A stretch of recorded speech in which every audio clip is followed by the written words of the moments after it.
in the second half of GE 2025, and today we're doing this episode a little differently. Now, if this is your first time here, I'm Natasha, host of the Usual Place podcast. Now, in about 10 minutes, the People's Action Party will hold the first lunchtime rally of GE 2025. The PAP Secretary General and Singapore's Prime Minister Lawrence Wong will address Singaporeans along with other members of his party. Now, the Fullerton rally is the hallmark of any general election and attracts thousands of office workers. The area has been a venue for political rallies since 1959, and different political parties have made speeches there.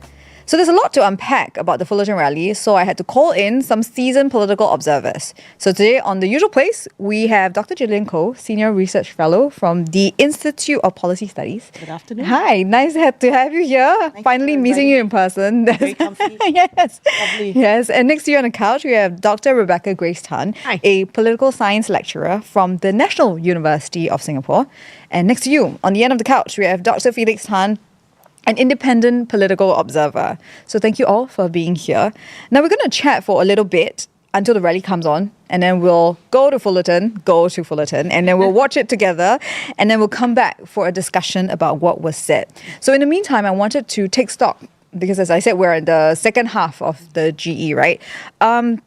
But I wanted to ask, because we're going to kick to the Fullerton rally in a bit, for the context of those who are watching today, what is the significance of political parties having rallies in this area? Gillian? You say that like in plural terms. I think I don't know. There we might only be remember it as the spot that PAP takes in the middle. It's really the highlight of the campaign for them. It's certainly, what Lee Kuan Yew did right from 1959, gathered, the workers in that area. Of course, it's become a metropolis and the hub of, business life in Singapore today. But it's really where the workers can get a chance in a central location at midday to listen to, usually, yes, the PAP section make really the only... other parties back in the day, right, who have made in speeches? Hong Kong, in the nearby, in the vicinity. But Fullerton... has been a PAP thing. To the best of my recollection, really, the place where you went to listen to Lee Kuan Yew. And of course, 2015 was the last time we heard Lee Hsien Loong there. And, it certainly draws a crowd because it's midday, lunchtime break, and it's a different audience because the rallies are usually distributed in constituencies, but this is the one central business location. Rebecca? I think the other thing as well is that it's not locally based. So it doesn't have a constituency feel, I think. So it's a very different feel of a rally than if you go to some of the ones in sort of the neighborhoods, right, that in schools. So you are addressing it's almost a kind of a national kind of framing of the way you're presenting your message. And I think that's different from going to a particular constituency and saying, this is how I will serve the constituency. Now, of course, they all talk about their national policies, but I think the audience is much more varied because you can't guarantee, that the audience is going to be primarily from a particular constituency, unlike if you were, say, in Tampines or somewhere like that. Yeah. So I think that's a big difference compared to some of the other rallies we've seen so far. Yeah. Well, I think for this particular rally, it's more focus. It's right in the heart of the city, and Raffles Place, in Fullerton area. So I think the target group, it's really intended for, maybe those who are working around those areas, a little bit more cosmopolitan, more globalized audience. Because if you look at the other rallies, it's more in the heartlands. So the target group, might not be as specific as what we see in Fullerton as well. So the messaging will be, I would assume that the messaging will be slightly different because, again, who are their intended audience? And that has been the case since Lee Kuan Yew's time because the audience that he was targeting was the working, people. And of course, these days, while you do have that in the heartlands still, but the thing is that it's very targeted this time around. So I think what we're going to see is the crowd this time around, that's one. And also, what are the things that they're going to say? I would also be interested to see who, the new Secretary General of the PAP, of course, our Prime Minister Lawrence Wong, chooses to feature alongside him at the rally. What's the significance of who he chooses? I don't know. Will he? But last time around, I think Lee Hsien Loong actually did talk about potential office holders who he'd want to kind of spotlight. So let's see if Mr. Lawrence Wong will actually just hold the fort, be the only speaker, or will he actually introduce others or even share some time with them? I don't know. Okay. Your take, Rebecca and Felix? You want to go first? Well, all right. About the lineup. What does the lineup mean? Like, what should voters read into it? Yeah, I think it's very important because, again, at a place like Fullerton, I mean, the issues that they're going to look at is probably very global, more business oriented. So if you look into that kind of mix, right, who, again, what Gillian had said also, who are they going to introduce? Is it someone with that knowledge, with knowledge of global affairs, someone who has perhaps spoken to the US, on the tariffs, but who specifically? What are the issues? I think that's important because businesses there are going to be very interested in what is going to be said. I mean, sorry, Rebecca, did you want to say No, I was going to say something similar to Felix. I think what's going to be focused on, my gut says it's probably going to be talking about tariffs. It was talked about quite a lot at the round table yesterday. And so we might see Mr. Gunn turn up. I don't know. I'm not going to put money on it, but we might have kind of representatives from the task force that's supposed to be looking into it, who talks to the US, about tariffs, what's going to be done for workers, I think, but also particularly kind of looking at kind of the global implications and what that means for Singapore as well. Yeah, I'd love to see, of course, 1 or 2 4G members, one outstanding potential 5G member, but certainly people who have the oratorical skills to hold the audience, because this is really, the tradition is really Lee Kuan Yew, fiery speeches, getting people engaged, and, they stand back, they respond. Or I think the last time around when I attended it, Lee Hsien Loong had made certain points about how a foreign leader had said we should be grateful for clean air, and everybody went, roared, around the issue, and also about Singapore's national interests. So I think the oratorical skills are needed in order to really get it going. This is a very special space. So what do voters usually look for? Because this is the first speech that PM Wong is doing as Secretary General and as PM, right, in this election. What are voters usually looking for from this speech? Is it reassurance? Is it new ideas? Is it they want to see new faces? Yeah. I think you've got to look at how Singapore has changed. And a few things that we look at. Firstly, this is the first, downtown rally, so to speak, after COVID. These rallies, all across in the last couple of days is also very significant because COVID, we had none and everything went online. So this is going to be very, very significant in that as well. And also, if you look at, that rally itself, again, I'll keep going back to what issues that they want to focus on. And I think that is still very important. And I still wonder, the question on that. Yeah.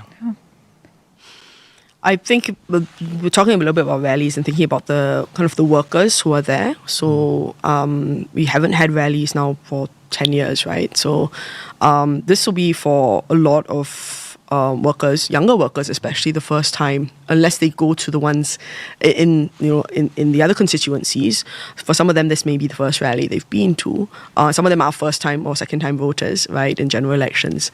And so thinking about things like the job market. So I've been talking to some of my students who are kind of looking at the job market and wondering, what opportunities are available. Because since COVID, we haven't seen as much bounce back, or rather, in recent years there hasn't been as much bounce back on the job market for younger graduates and so forth. And so this is kind of the cohort. Obviously, these people might be working, so might be preaching to the choir. But I do think that it is, if you're going to get younger sort of working age voters out for lunch, then you're going to get a different crowd from, say, people who bring their families or are particularly committed to a particular party. I think you draw a different crowd of people who are going for lunch, who are perhaps more diverse in their ideological leanings, their partisan leanings, if they have any, but also still kind of a certain group of Singaporeans. Yeah. Gillian? Oh, okay, Natasha. Just to add to what they've said, I think in that space you have to, would expect the PAP to talk about, establishing its credentials as a government that knows what the international global economic outlook is, because it's a business hub, what it's planning to do, what it has done and will put in place to make sure that Singapore comes out better than not. That it would talk about being pro-business at a time when, the government and, of course, opposition, alternative parties are saying strengthen social support. So what would it cost business? And that's what businesses are concerned about. They want to get on, but of course they want to be, progressive, but it's going to cost them. At the same time, also establishing their credentials of being pro-worker. There's so many, voices to do with immigration, foreign workers. What is the PAP's response to that? And, I guess it would be an occasion to remind the audience about, how the PAP is also pro-worker. It's right next to where NTUC is, has its hub there. So I think that's going to be quite important, so pro-business and pro-worker at the same time in a troubled sort of environment. I expect that, the PAP leaders who speak will do nothing less than to address these issues. I think I want to raise one thing. It's also about the people that will be attending the rally, and I got a funny feeling that it'll be a group of people that will be very critical. Why do you say that? It's the business district. It's the heart of the business district. And if you look at the demographics these days, you look at how I wouldn't say Gen Zs necessarily, but the younger voters, they have been rather vocal about it, and they will question whether incessantly or otherwise, but they will question the policies of our ministers, of what the government has done in the last 5 years. And they will have no qualms about doing that. And I think that will continue in this particular rally, not just for the PAP, of course. It will be for all the other rallies, whoever going to go there to talk about things. So I think they will be very, very critical. And because of that, they want to assess what they have, maybe the PAP has done, and how far they can help, or what are they going to implement to help them in the short term, in the long term. Would the CDC vouchers be enough? That's a hot topic in the last day or so, yeah. So, these are the issues. Has the education that they've been afforded put them in good stead at this time? Will they be agile, flexible, and find that there's still great jobs to take on as young adults?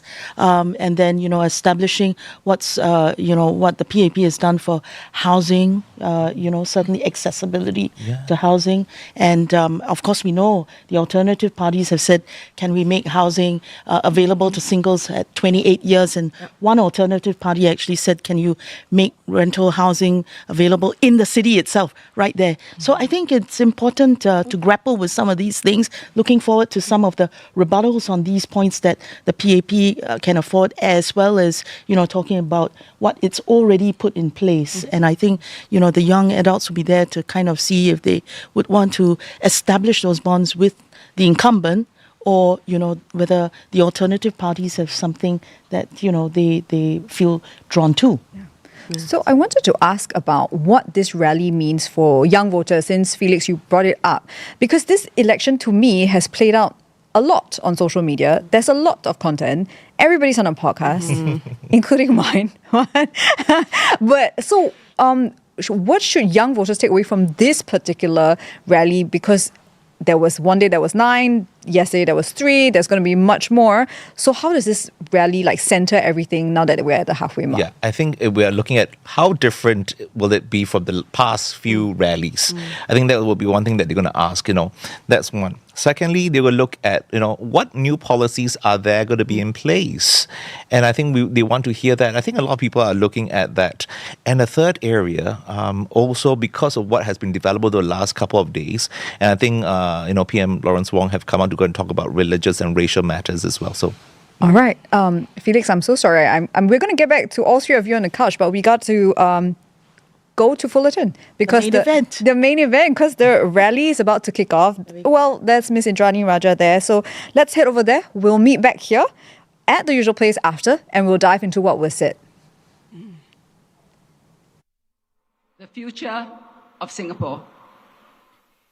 That vote that you cast will decide what path our nation takes, what kind of society we will be, and which political party will form the government. And importantly, whether the team that forms the government will have the bench strength to do all the things that need to be done for you and for Singapore. In the opposition rallies over the last few days, there has been much heat, but little light. There have been unrelenting attacks on the PAP. There have been criticisms on every single PAP policy. If the opposition is to be believed, you would think that everything is wrong in Singapore. But that is not the case. Look around us. Look at what's happening in the world. And look at us here. In a world that is roiling with geopolitical tension, we are an oasis of peace and stability. The very fact that all of you can stand here side by side, multiracial, multi-religious, is testimony to that.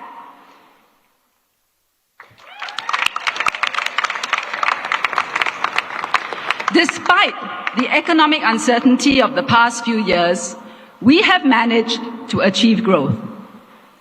Other countries are being torn apart by polarization and division. Here, we have made unity our strength. This was achieved by a PAP government working together with Singaporeans. This is not to say that all is perfect and that there are no issues to be tackled. I'm not saying that at all. But I am saying that if we are fair, and I think we can agree that with the PAP as the government and with PAP policies, we have done better than most. The question is whether that is going to continue to be the case going forward. It's not a given because it's a changed world. That's a fact. Nobody knows that better than all of you. Raffles Place is the heart of our business district. This is where you feel the pulse of business and finance. You know the world has changed. The question is, how are we going to navigate all the challenges ahead of us? We face complex challenges on the international front: tariffs, protectionism, and the breaking down of international norms. And there are many challenges domestically. We know your concerns: cost of living, jobs, housing, retirement adequacy. How are we going to tackle these? The first thing we need is a team. The right team. PM Wong has assembled a fresh team with a mix of experience and potential new office holders who will bring fresh energy and new ideas. The opposition has been selling you the myth that it's okay to vote more of them and fewer of the PAP, and somehow you will get the same results. That's not true. You will not. And I believe that all of you, every single one of you standing here today, know it. Many of you work in companies that are organized by teams. We have all played team sports. We have all worked on team projects. And we all know, if you keep pulling out team members, you won't be able to produce the same results, no matter how hard you try. The opposition says you can just substitute with others. But you and I know it's not just a matter of numbers. It's also a matter of experience and skill sets. So, of course, you can have new people, but it takes time for them to come up to speed.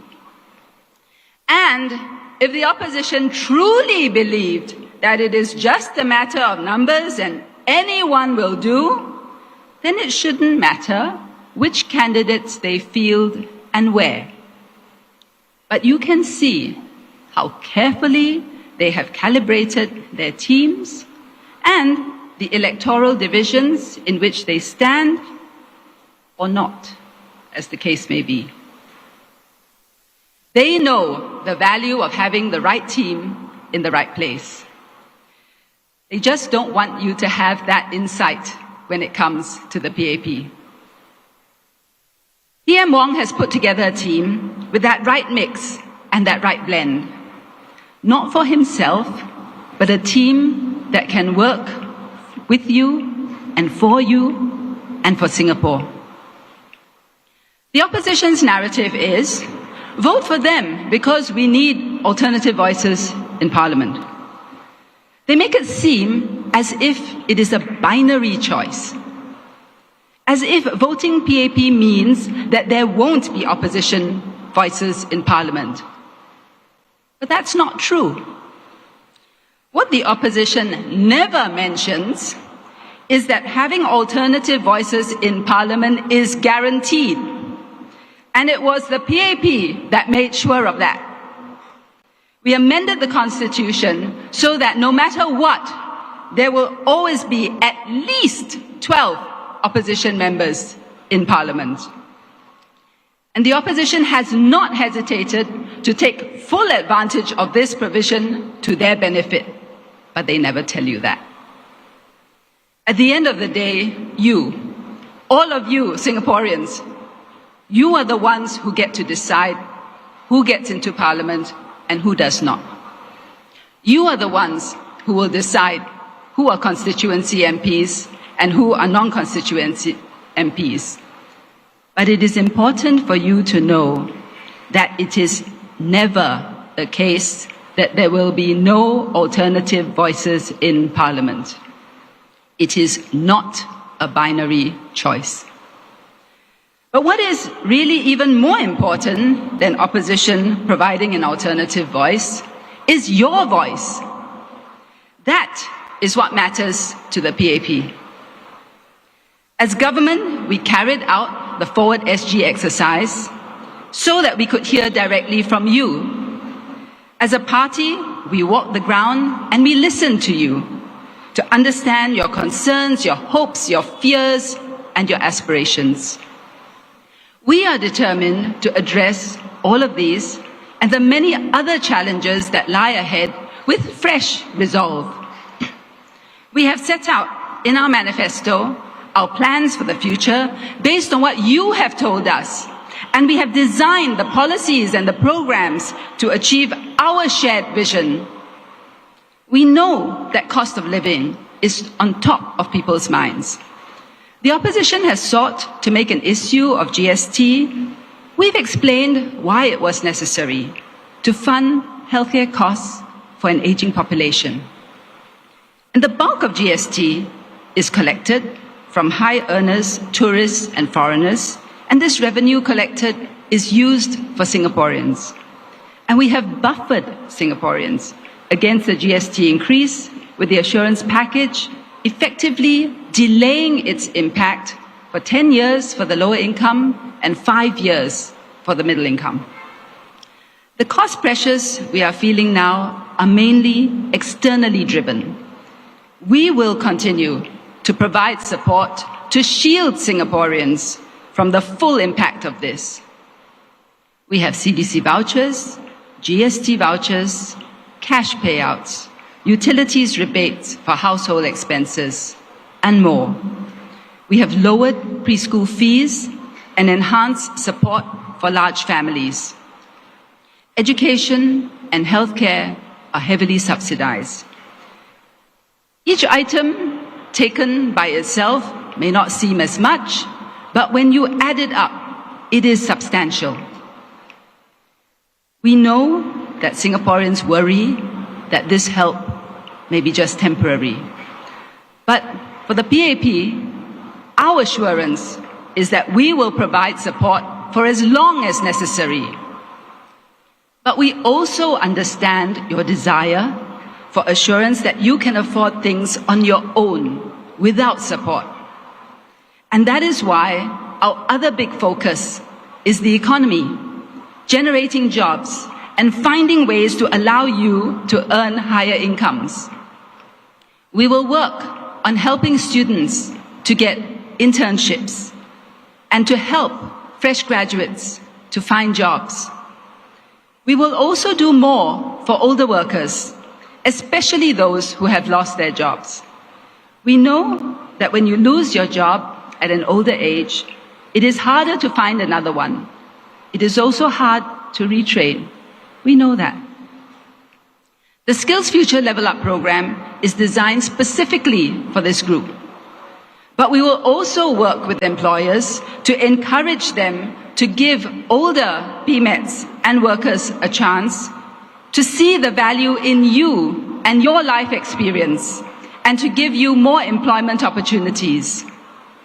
On housing, we are on track to launch 100,000 new flats between 2021 and 2025, as we had promised.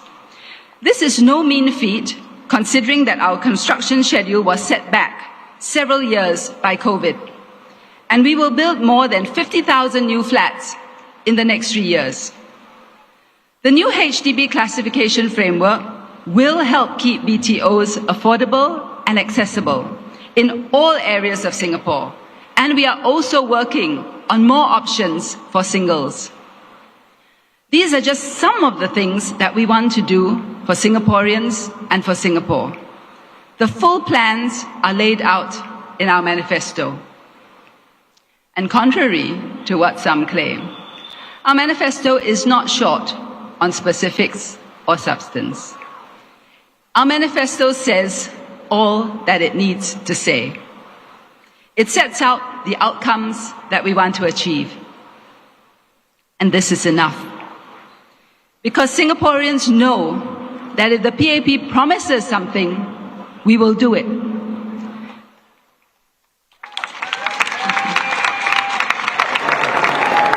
Thank you. This is proven by our track record. At the end of the manifesto, you will see a section. It's called Promises Made and Promises Kept. And you will see that what we said that we would do in 2020, we have done, and in some cases even more. And for the others, we are in the process of doing them. At the end of the day, who can you rely on to tackle all of the issues that are facing us and to bring Singapore forward? It is the PAP. We are committed to you and to Singapore. But we cannot do this without your mandate. We cannot do this without your vote. So we ask, give us your vote. Vote PAP so that we can secure a brighter future for you. Thank you. Thank you, Miss Indrani Raja. Indeed, promises made, promises kept. Now, next speaker, emerging from a challenging childhood, he's now championing change. Our next speaker is paying it forward for families in Jurong East, Bukit Batok. Let's welcome David Ho, our man on a mission. Good afternoon, friends and Singaporeans and Singapore.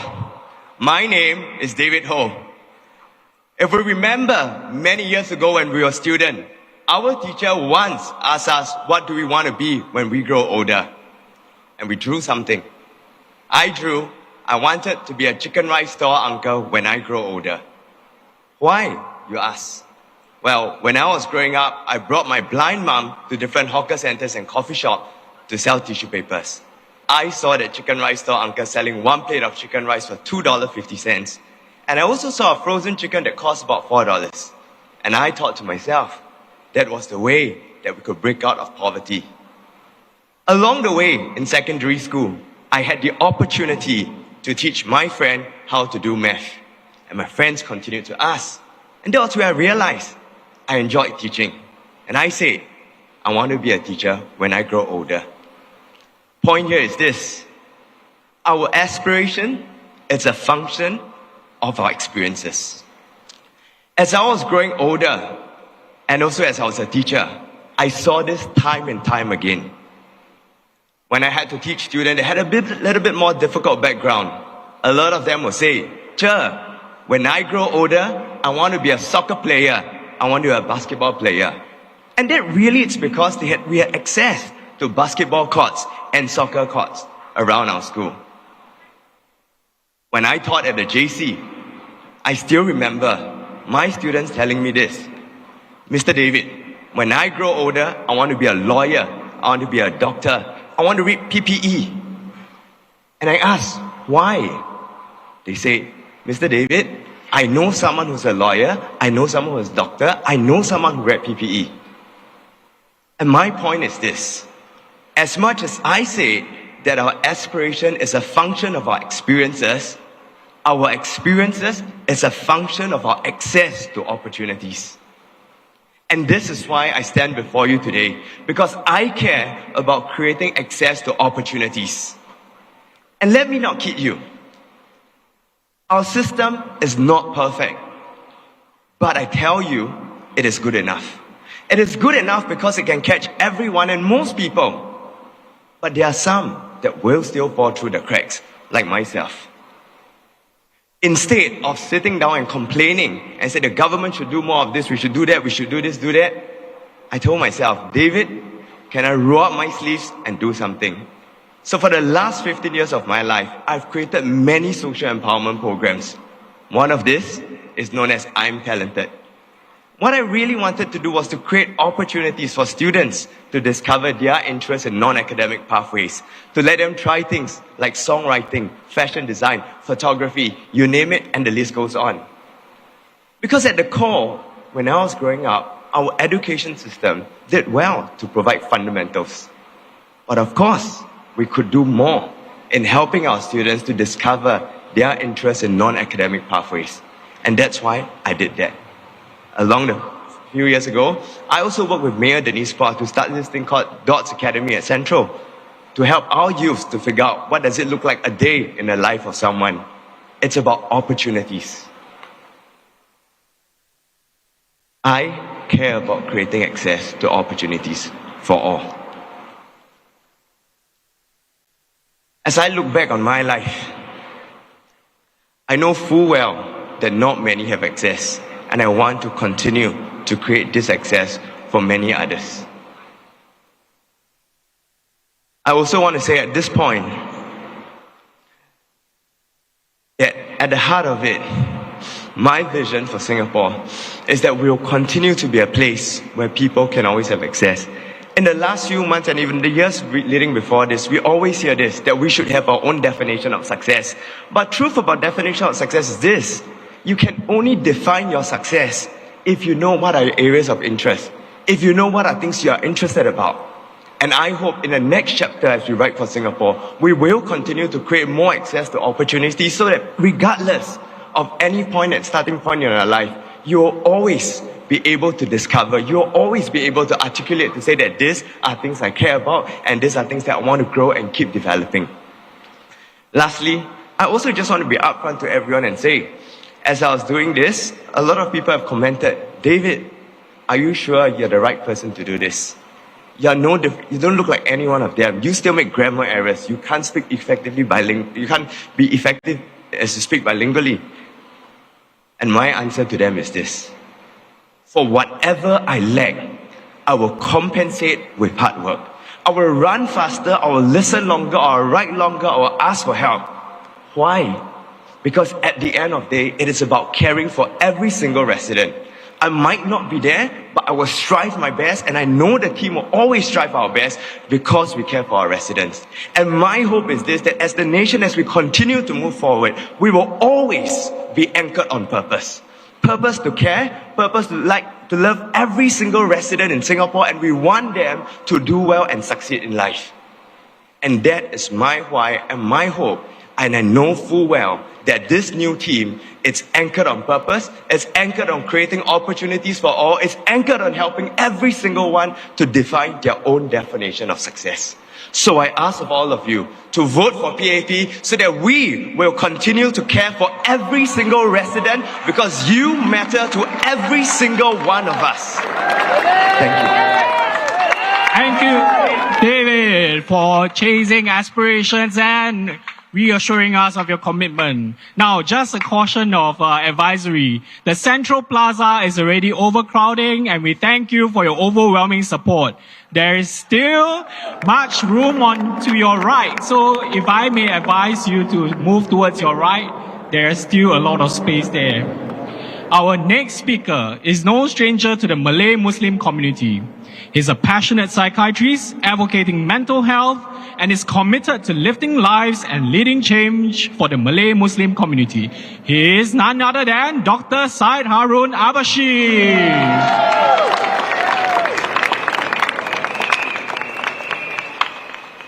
Fellow Singaporeans and friends, in the past 5 years, the world has only seen greater turbulence, disruption, tension, and polarity.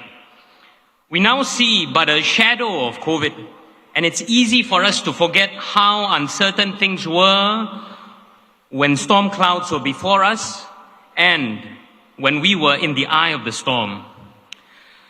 It was an uncertain time, it was precarious in its outlook, and we were not sure of the road ahead. We took it day by day. We huddled down and we put our best minds together, and we were with you and your families when things got challenging. The PAP was with you. We took the adversity in our stride. We canvassed all our resources and harnessed all our strength economically, socially, psychologically. We kept ourselves going. We kept our families close. We kept our society tight. The PAP, my friends, was with you. Today, we have bounced back, still with some of the scars of COVID, but we have learned great lessons as a society and come with a renewed sense of purpose in how our Singapore society should and could be tomorrow. We are redefining how success could look like for ourselves and our families, and giving hope and opportunity for each and every one of us. We are nurturing aspirations of our youth and harnessing their ideas for the Singapore of tomorrow. And we are doubling down our efforts for the vulnerable in our midst, as mentioned by Comrade David Ho earlier, to ensure that no one is left behind. Challenging as it may be tomorrow, you can be sure that the PAP is with you. The PAP was with you yesterday in this great historical site of the Fullerton rally in 1959 when things were uncertain. The PAP was with you yesterday through independence when things were precarious and delicate, through nation building when racial, religious, and communal tensions were high. The PAP was with you through the moments of crises when SARS and COVID were upon us. The PAP, my friends, are also with you today to do what is right by Singapore and for Singaporeans, to be fiercely competitive for Singapore's needs in a challenging world, to be compassionate with our policies and standing shoulder to shoulder with each and every Singaporean to make our homes and lives better, to put Singapore first in all that we do. You can be sure that the PAP will continue to be with you tomorrow in any time of crisis, in any time of challenge, in any time of uncertainty. Fellow Singaporeans, The PAP is with you.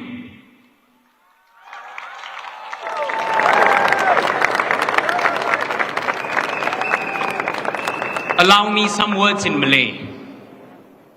Dunia ini makin berkisar, bergelora dan penuh dengan ketidakpastian.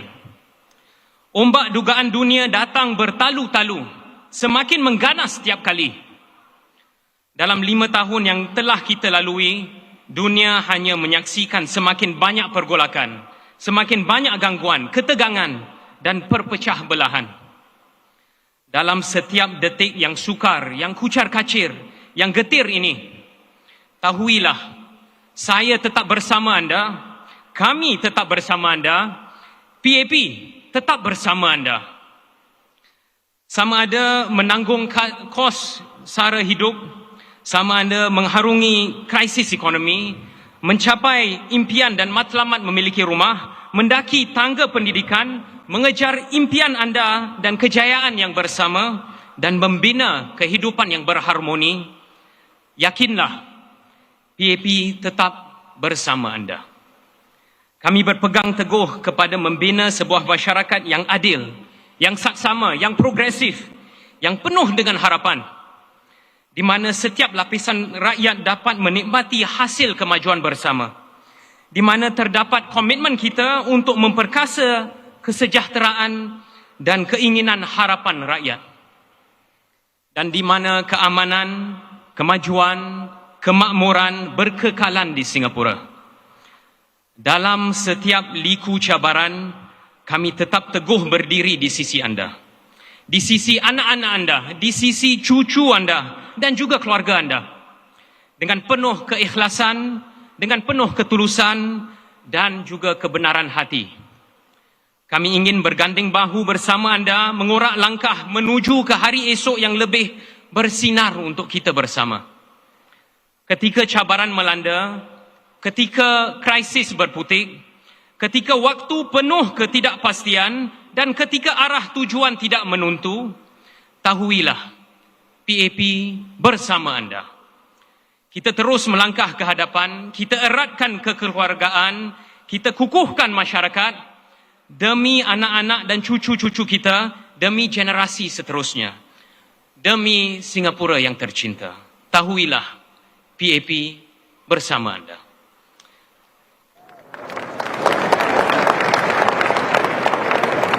Dalam setiap cabaran, dalam setiap harapan, berat sama dipikul, ringan sama dijinjing.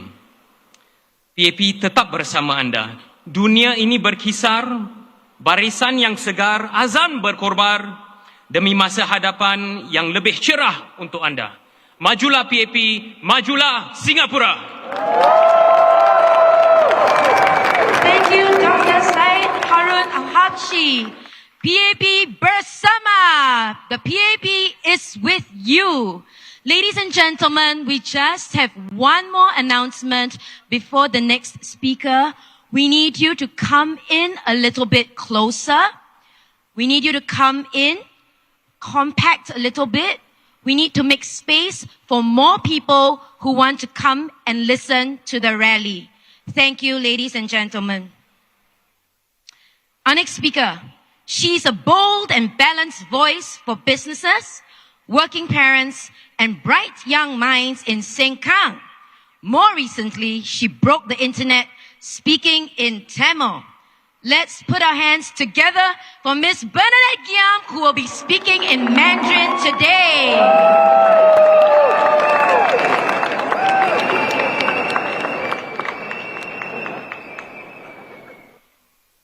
My fellow Singaporeans, thank you for taking the time to be here today. My name is Bernadette Giam, and I stand before you not just as a candidate of the People's Action Party, but as a daughter, a mother of 2 young children, and most importantly, a fellow Singaporean who cares deeply about our shared future. Like you, I worry about the rising cost of living. Like you, I hope for better jobs and stronger communities. And like you, I believe that Singapore's best days are still ahead of us if we make the right choices today. As a mother, I live the daily juggling act, managing work, raising children, and also balancing our family's finances. In this election, some have suggested sweeping proposals, like slashing GST. But let's be clear, broad cuts mainly benefit those who need them the least, and they threaten the very stability that all of us have worked so hard to build. Opposition parties call targeted support that helps those who need it the most band-aids. I like to call them what they are, healing efforts from within that is part of the PAP's plan to build a more equitable society where help is given to those who need it the most. Just look at what we have done for families this year alone. We lowered childcare fee caps again, dropping them to as low as $640 a month. We launched a new shared parental leave scheme that offers parents 10 weeks of paid parental leave. And we also supported fathers with 4 weeks of mandatory paid paternity leave. Are these band-aids? Far from it. The PAP stitches what is broken, strengthens what is weak, and builds a future where our scars can become the strongest armor.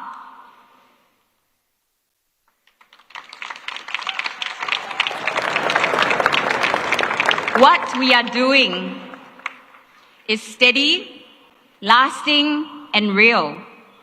And as a mother, I will never gamble on Singapore's future because it is our children's future. I will fight for families like yours and mine with real, sustainable solutions. Now to our young people, I see some of you out here in the crowd.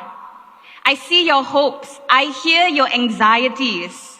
You want good jobs, homes to call your own. You want the freedom to dream bigger dreams.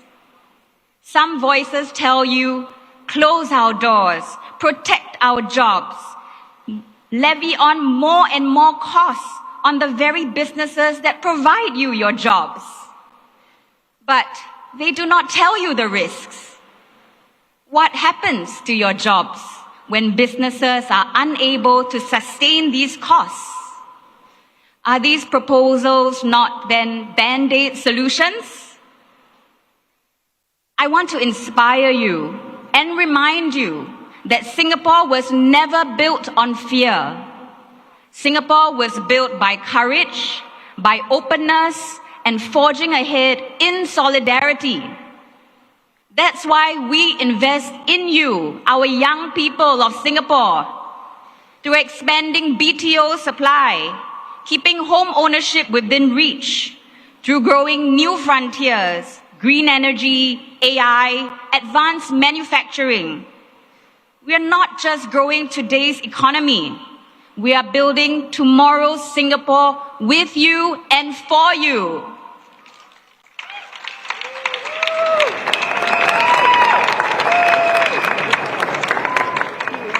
And to our seniors, you are the roots that anchor this nation.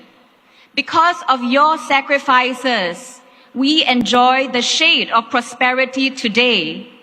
We are committed to ensure no senior is forgotten. Together, let's keep Singapore strong, resilient, and united. Now let me say a few words in Mandarin.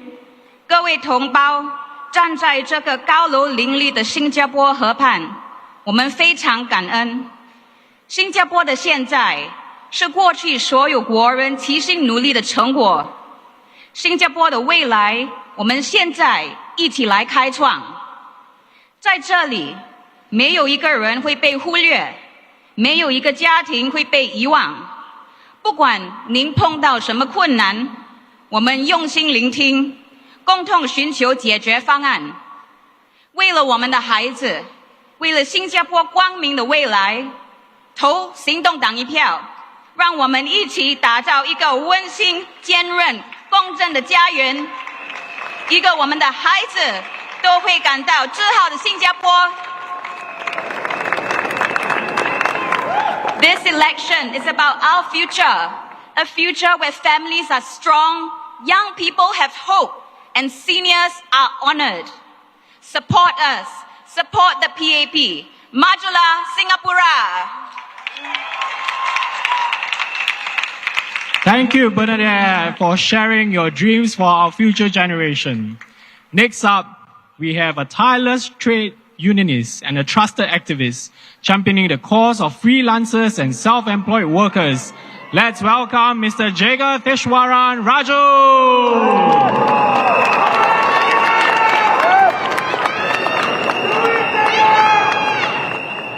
Good afternoon, dear Singaporeans.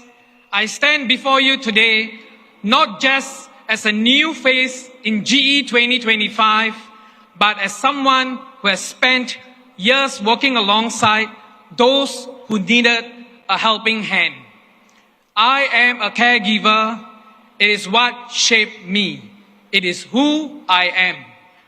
When you care for someone, when you sit with them through their struggles, their hopes, and their fears, you learn something very important, that no one can walk this life alone.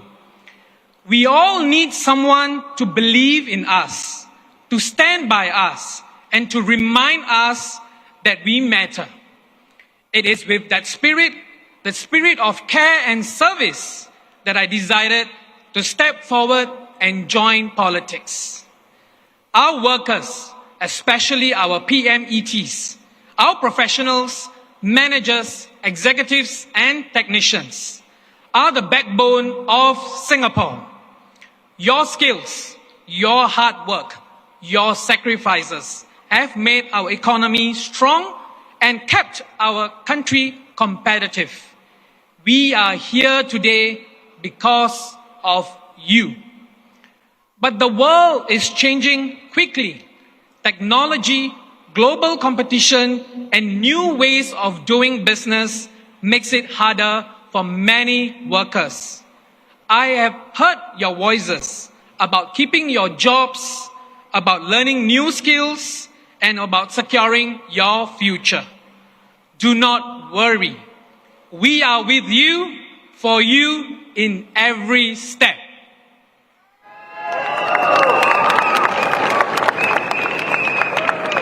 Let me share an example.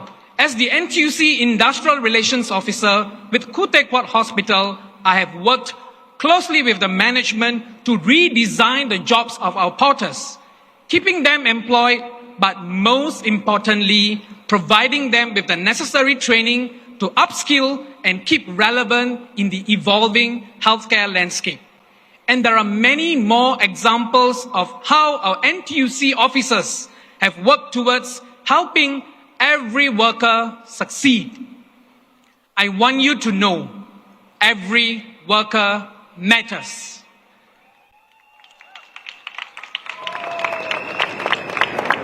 That is why I am here to fight for you, to stand with you, to make sure no Singaporean worker is left behind. We must continue to protect every worker. We must help every worker learn new skills and find good jobs. We must make sure no one feels left out or forgotten, because you are important. In my 13 years of work with NTUC, I have helped many workers with their workplace issues, and have also championed their concerns and strengthening the protection of our freelancers and the self-employed. I fought for their welfare. I have seen how important it is to work closely with our companies and our businesses. When our companies do well, our workers do well too. The PAP government has always worked closely with NTUC to improve the lives of Singaporeans. Together, we have made workplaces fairer, safer, and better for all. And together, we will continue to do even more to make sure that every Singaporean can look to the future with confidence. My promise to you is simple. I will listen, I will serve, and I will never stop fighting for you.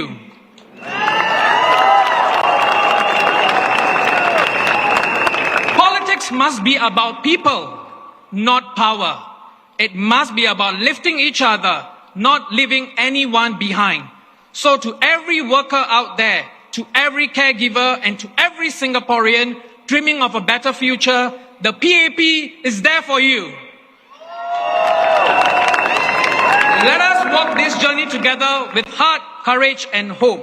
And when you cast your vote, remember the PAP has a strong track record of helping every worker in good and bad times. We have done it before, and with your support, we will do it again.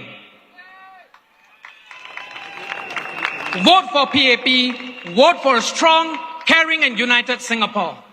Thank you, and let me say a few words in my mother tongue, Tamil.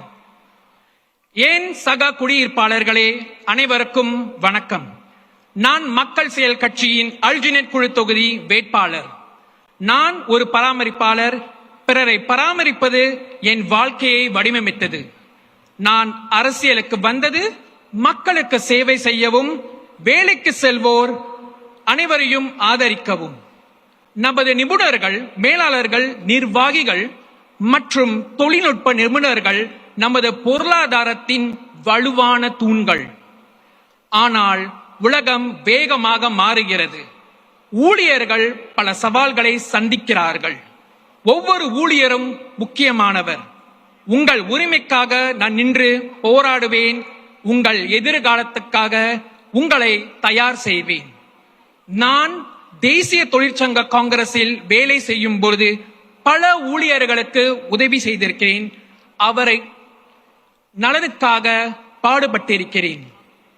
மக்கள் செயல் கட்சியின் அரசாங்கம் தொழிற்சங்க காங்கிரசுடன் இணைந்து ஊழியர்களின் வாழ்க்கையை மேம்படுத்தி வந்துள்ளோம். இந்த வேலையை நாங்கள் தொடருவோம். ஒரு வலிமையான, பரிவான, ஒற்றுமை கொண்ட சிங்கப்பூருக்காக மக்கள் செயல் கட்சிக்கு வாக்களியுங்கள். நன்றி. Thank you very much. Majula, Singapura. Thank you, Mr. Jaga. You know the next speaker as a decisive and determined leader who delivers under pressure, proven during the pandemic. And you know it's going to be a great day in Fullerton. Give it up for Mr. David Neo.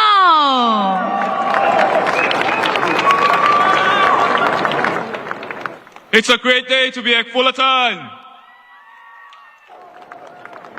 Good afternoon, friends and fellow Singaporeans. This election is shaping up to be a tough fight. Every vote counts, and the choice you make will shape the Singapore's future. When you vote, you are not just choosing an MP to raise issues in Parliament. You are choosing the team you want to govern Singapore and get things done.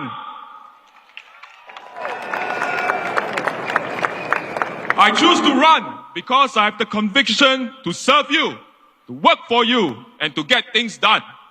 The only way I know how to work is to roll up my sleeves, walk with you, and work with you to get things done. And I choose the PAP because this is the party that believes in building a fair and just society where the benefits of progress are spread widely to all. I chose the PAP because this is the party that holds on to the values of honesty, meritocracy, multiracialism, and self-reliance. I chose the PAP because this is the party that puts Singaporeans first. When we were in the deepest, darkest hour in COVID, when we had no idea how severe this disease was, when countries were closing their doors to their own citizens, this PAP government made sure every Singaporean could come back to Singapore, whether they had COVID or not.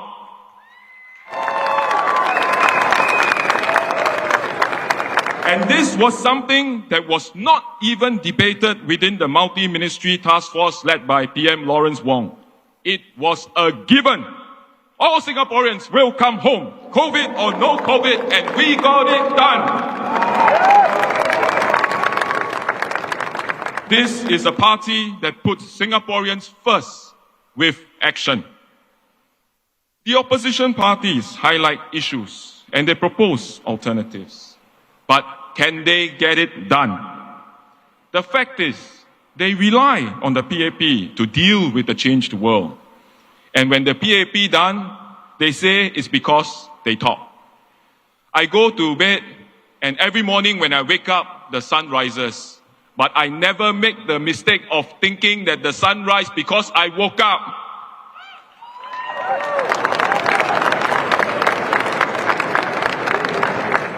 Singapore doesn't need people who only questions or give ideas. We need people who take action. We don't need more people to talk. We need more people to get things done.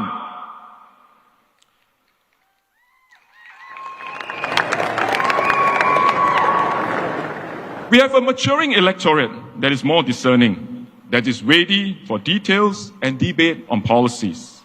And the onus is on this new generation of PAP candidates, my fellow candidates of 2025, this refreshed team to take on the challenge, debate the issues, and put Singaporeans at the center of all that we do. As the ruling party for the last 60 years, Singaporeans will hold the PAP to a higher standard. This fresh team is ready, and we will rise to meet these standards and challenges with a new resolve and the challenge of a changed world. But Singaporeans will also no longer give a free pass to the opposition. Singapore expects our leaders and MPs to get things done. Many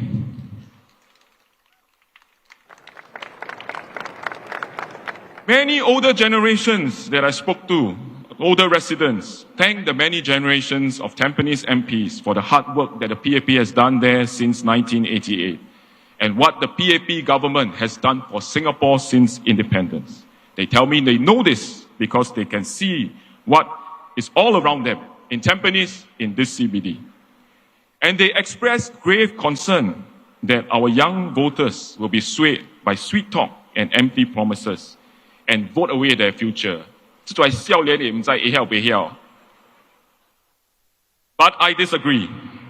In my previous roles as Deputy Secretary Technology, as Army Chief, I dedicated a large amount of time to engage our young people.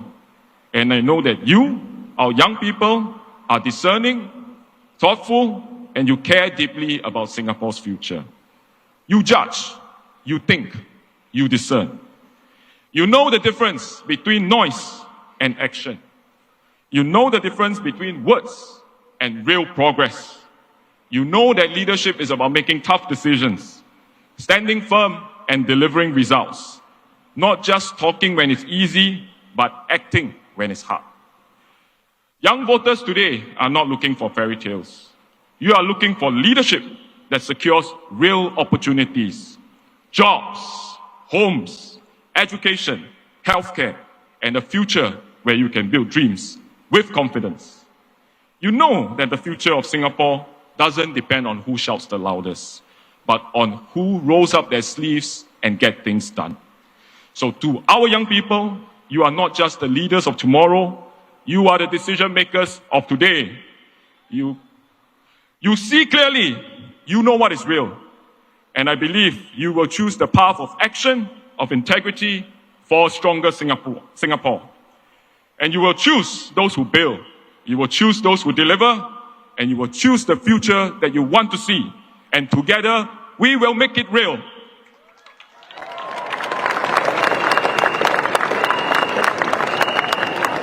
So vote for the party that takes action. Vote for the party that delivers.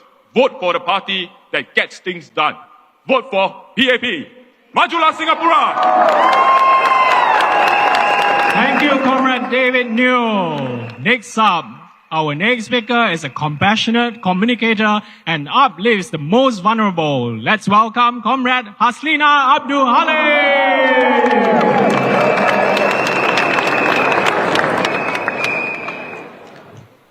Hello, I'm Haz, your candidate for the East Coast GRC.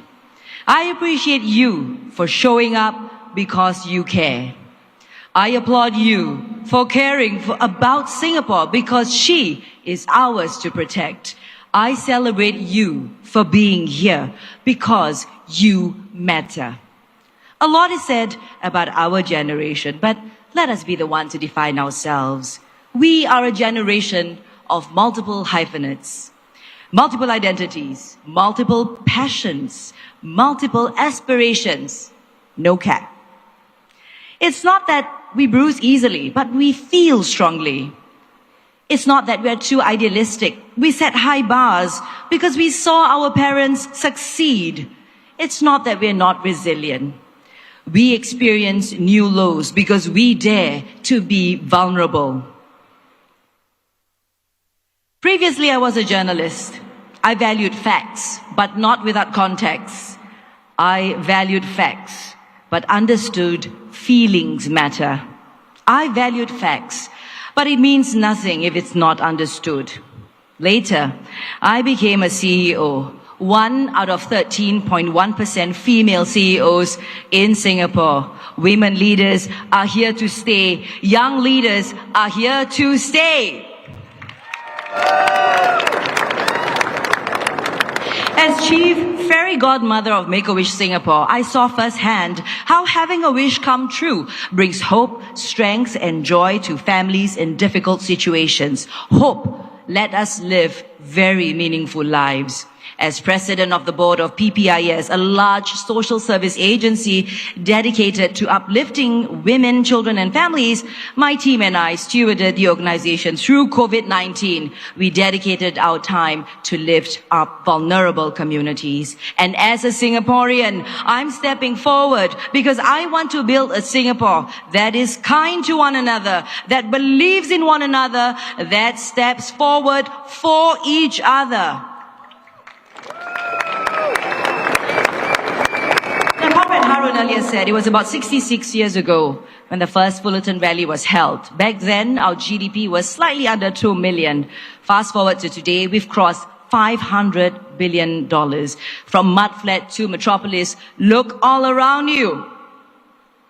As a young child, I remembered my dad will send my mother to Anson Road, where she worked when she's not at the shipyard. He was so proud of his wife, a young mother then, a minority woman working in the CBD. My late dad would say, "This would be your office one day, Haslina." It took 40 years, but he was right. What can I say? Fathers know best. So shout out to my colleagues at 1 George Street for coming by to support us. Shout out to all the people working hard here in the CBD. Let's give it up for you guys. The pioneer generation built this mighty red dot. We must honor their sacrifices and dream big and live better lives. But make no mistake, it will not be easy. Challenges are coming our way. I see you. It's competitive here on the mighty red dot, but we must press on.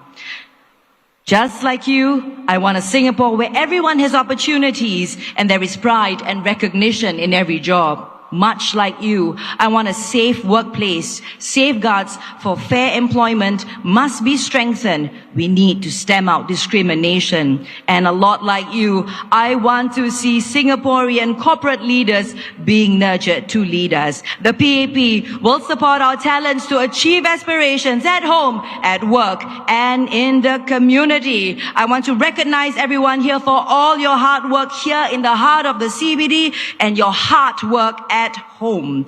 Facts. Every hardworking Singaporean deserves the chance to move up, build a better life, and glow up. The PAP stands with you.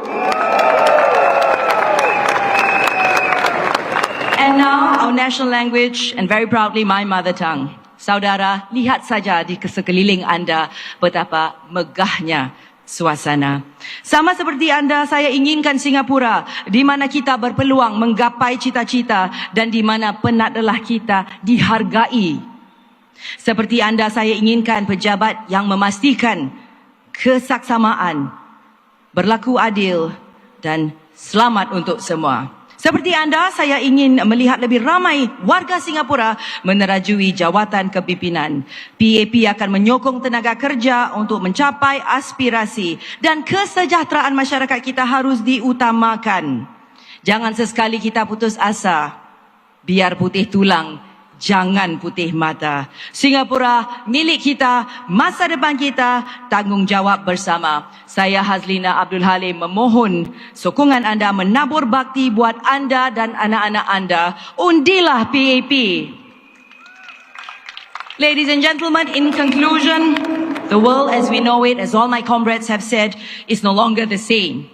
In a changed and uncertain global environment, Singapore must build a resilient, confident, and caring nation. To my besties who are focusing on your career, you do you. To my besties hoping to raise families, 加油! Success must look like what we see in the mirror. On May 3, I ask for your trust.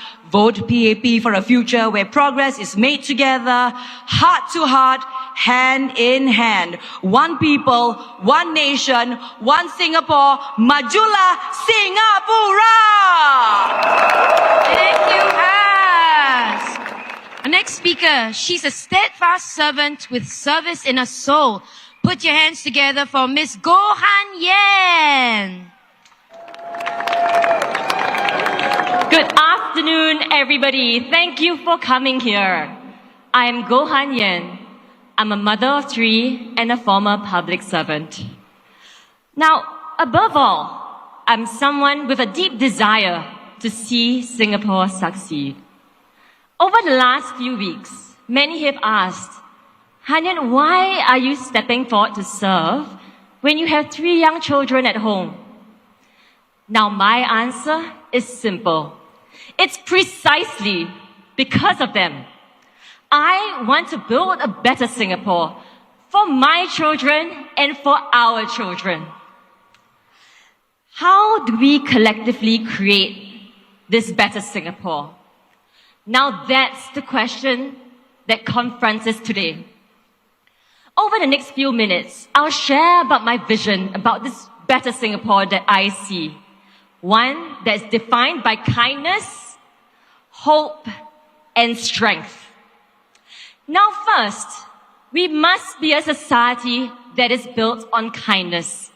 The demands on all of us are increasing. We worry about cost of living. We worry about our jobs. We worry whether we are the best parent, child, and spouse that we can be. To those of you out there who are juggling multiple responsibilities in life, I want to let you know that we see you, we feel you, and we are here with you. No one should be going on this journey alone. Families and caregivers must be given support, and the PAP recognizes this. Over the years, we have been increasing grants, shared parental leave, and increasing adoption of flexible work arrangements in companies. And we will do more. Because you know what? When we feel secure, we can then focus on the future. Second, we must be a society with hope. And now, what is hope? Hope is the belief that our children will live a better life. A future where our children have better opportunities. A future where our young people can chase their dreams. And as a nation, how then do we get hope right? We have to create good jobs for all Singaporeans. Jobs that our students and our young people are excited to fill. Jobs that tap on the wisdom and experience of our older workers here. In a generation, we drastically transformed our economy. From manufacturing mosquito coils and textiles to semiconductors and pharmaceuticals. We will continue to fight for Singapore on the global stage. Because if we get hope right, tomorrow will be better than today.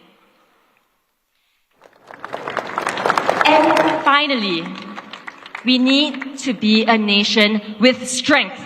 Strength in the face of domestic challenges, strength in the face of international threats.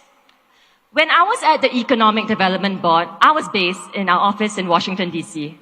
When I was there, I was tasked to engage US companies and get them to invest in Singapore, create good jobs for Singaporeans. I was often rejected and at times ignored. It was a stark reminder that as a small nation, no one owes us a living. If we want a better future, we have to create it ourselves. It will not be easy. It will require composure to navigate uncertainty. It will require clarity to differentiate between meaningful dreams and empty promises. But, I believe we have what it takes. We are an unlikely nation, born from struggle, strengthened by resilience, shaped by mutual care and respect. Our parents' generation saw Singapore go from third world to first. My generation saw rapid progress. Now, what comes next? On May 3rd, we get to decide. I believe the People's Action Party is the party to steer Singapore into the future. It is a party that has done right by Singapore. It is the party that has been steadfast through tough times. It is the party that has charted bold directions into the future. So let us rally together as one Singapore to get hope right and to create a better future for our families and our country. Please vote for the PAP on May 3rd. Thank you.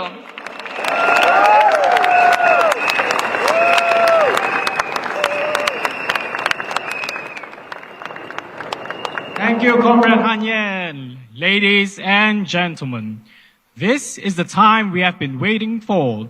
Our leader who has been speaking on his vision for a better Singapore with and for all of us. Please welcome Prime Minister Lawrence Wong.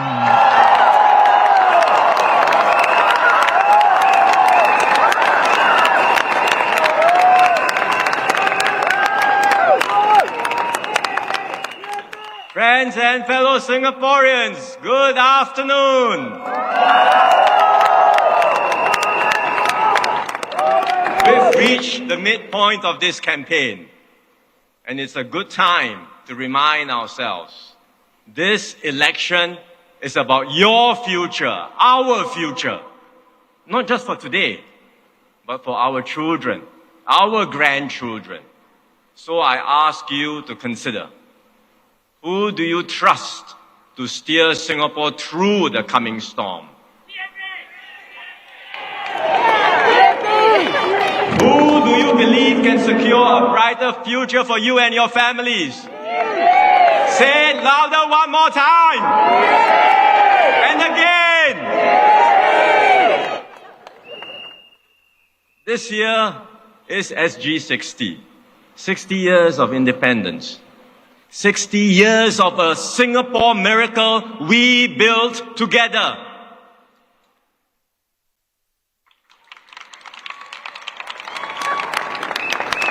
And the PAP has walked this journey with you every step of the way, hand in hand, shoulder to shoulder. Through every crisis, through every hardship, through every triumph. This Singapore is your achievement.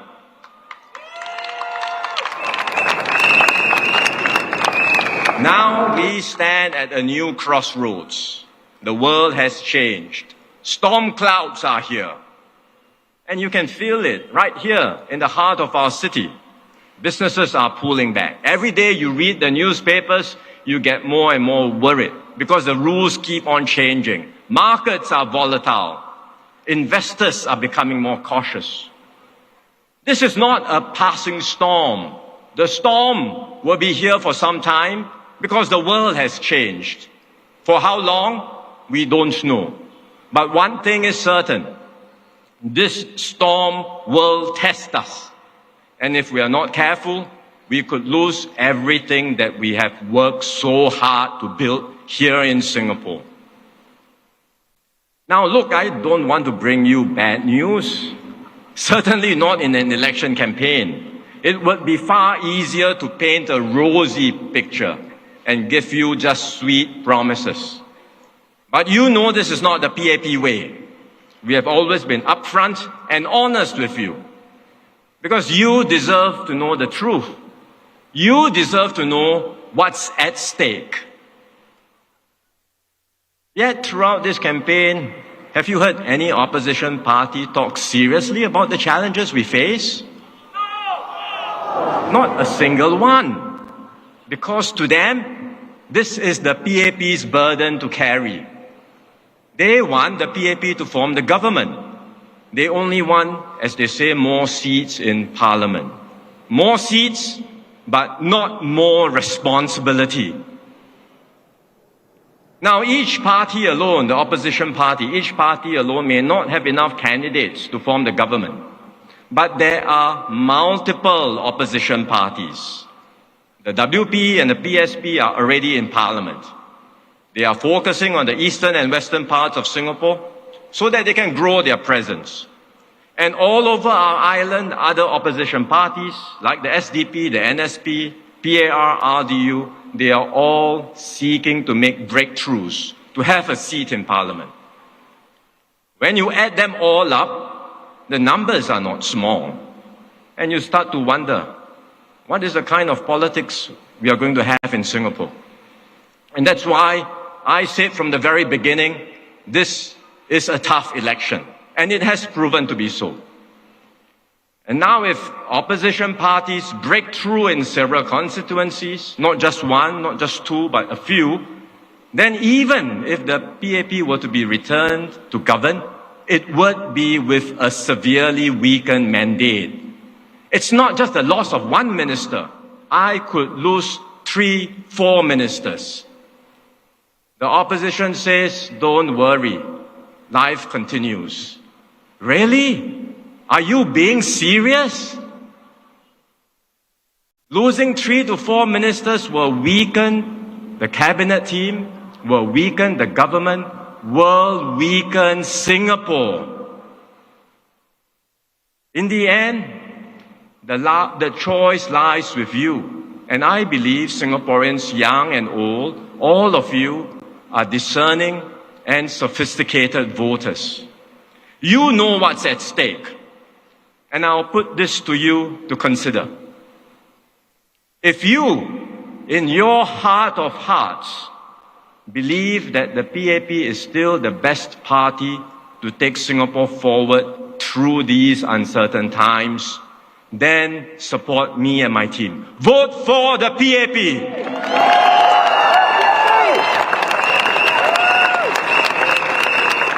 Let me give my best shot to serve you and secure a brighter future for you. Your vote matters in every constituency all across Singapore because I need a team. And this election is not just about forming today's government. It's also about building tomorrow's leadership. And let me explain. A year ago, I took on the responsibility of serving as your Prime Minister. It is a duty I take to heart, and I will do my best to serve you, your families, and our country. In this short time, I have thrown myself fully into this new role, listening to you, working with you, bringing Singaporeans together. But I don't do this alone. I do this with a team. And I've worked hard to renew the team. It's a key priority for me, for the PAP, but importantly for you and for Singapore too. You know that in this election, several experienced members of my team have stepped down, have chosen to step down. Teo Chee Hian, Heng Swee Keat, Ng Eng Hen. I depended on them greatly. I valued their contributions. I wish they could stay on. But I also know that if I held them back, I would be doing Singapore a disservice. Because renewal must happen for Singapore's sake, for your sake. We need fresh perspectives and new energy to build a better Singapore. There are still good people in my team, like Gan Kim Yong, my deputy, my right-hand man.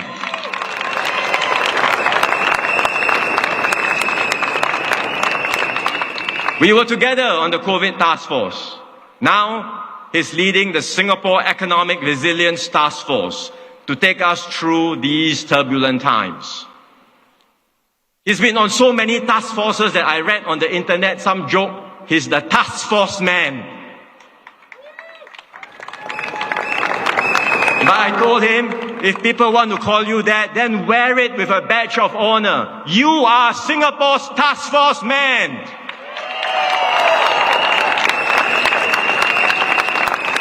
Because Gan Kim Yong is steady, he's reliable, he's trusted. When there is a challenge, he rolls up his sleeves and he gets things done. We saw that during COVID, and we will see that again during this economic challenge. Desmond Lee, Josephine Teo, Chee Hong Tat, Ng Chee Meng are all supporting Gan Kim Yong on this task force.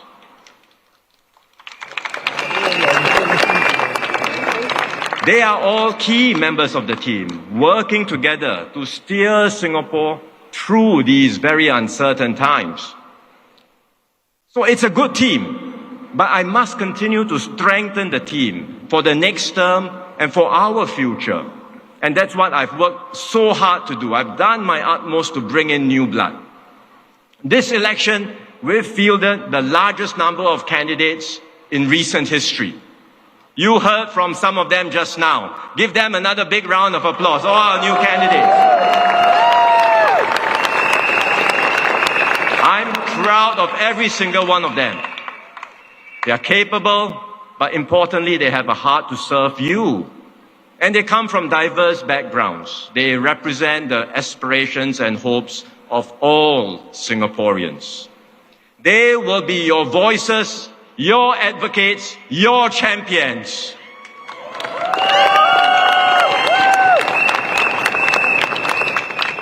Some amongst them will have the potential to take on larger responsibilities. And if elected, they will immediately strengthen my team.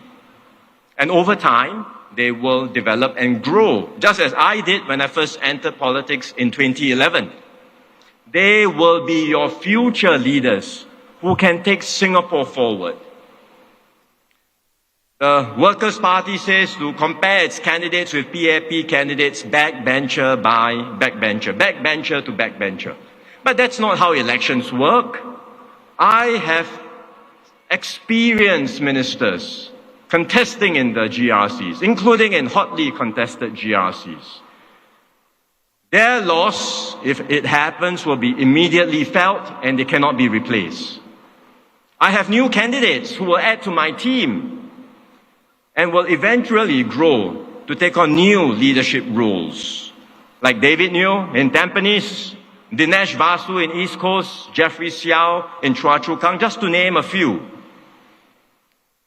So, friends and fellow Singaporeans, a vote for the opposition is not a free vote for more alternative voices in Parliament.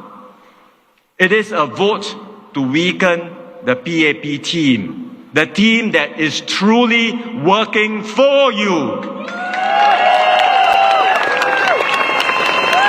It will weaken me and my team. And it will do so at the time when I've just taken over. I'm trying to build up the team to serve you better. It will weaken us at the time when our country is facing real and serious challenges. So I say to all Singaporeans, please consider carefully. This is not a gamble. This is your family, your future, our Singapore.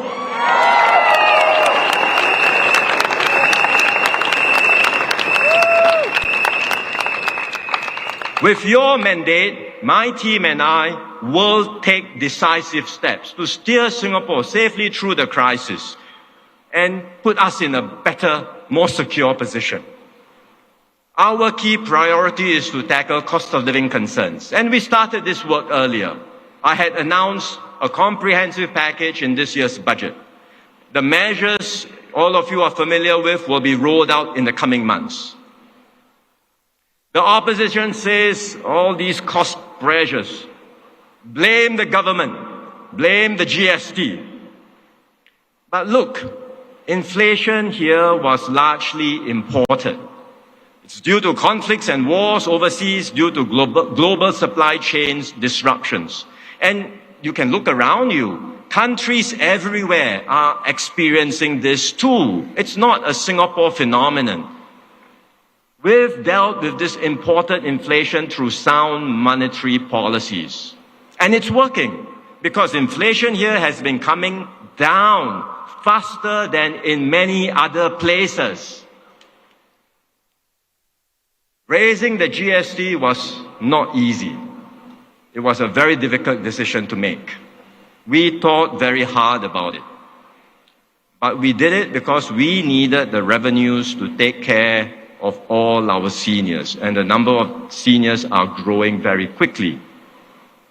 At the same time, we took great care in the implementation of the GST increase, because the GST increase was accompanied by enhancements to permanent GST vouchers, which we give out to lower and middle income households.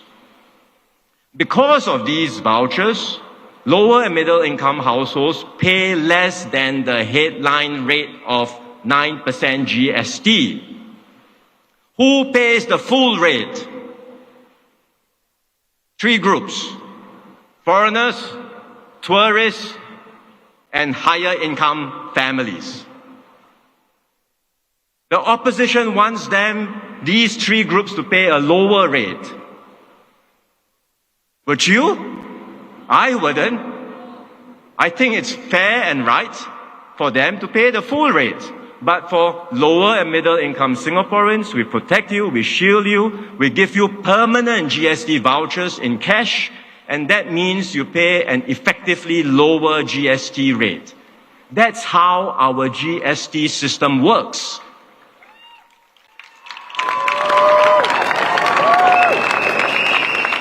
And by doing this, overall, we ensure a fair and progressive system. It is effective. It is sound. We explained all this in Parliament because these issues came up. We debated, we presented the data and the facts, and the opposition had no counter to this in Parliament. But then when elections come, they conveniently choose to ignore all this. Why? Because politically they know it's to their advantage. To make this an issue, to stir up unhappiness, just to maximize their votes. Think about it. What if we had delayed the GST increase? What if we had taken the easy way out? Today, our public finances would be weaker. We would have a funding gap. That means insufficient resources to take care of all our seniors. That means insufficient resources to support you even as we enter into this economic storm. You know, I've said that the support package in the budget is not a one-off thing. That we will continue the help for as long as it is needed. That if conditions worsen, we will be even prepared to do more, and we have drawer plans ready to be activated.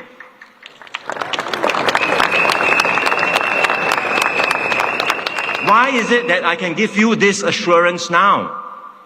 It's only because we made the tough and responsible decisions earlier to ensure that we have sound public finances. And that's why today we can confront the challenges ahead with confidence. We have the resources to support you. We have the resources to steer Singapore safely through this crisis.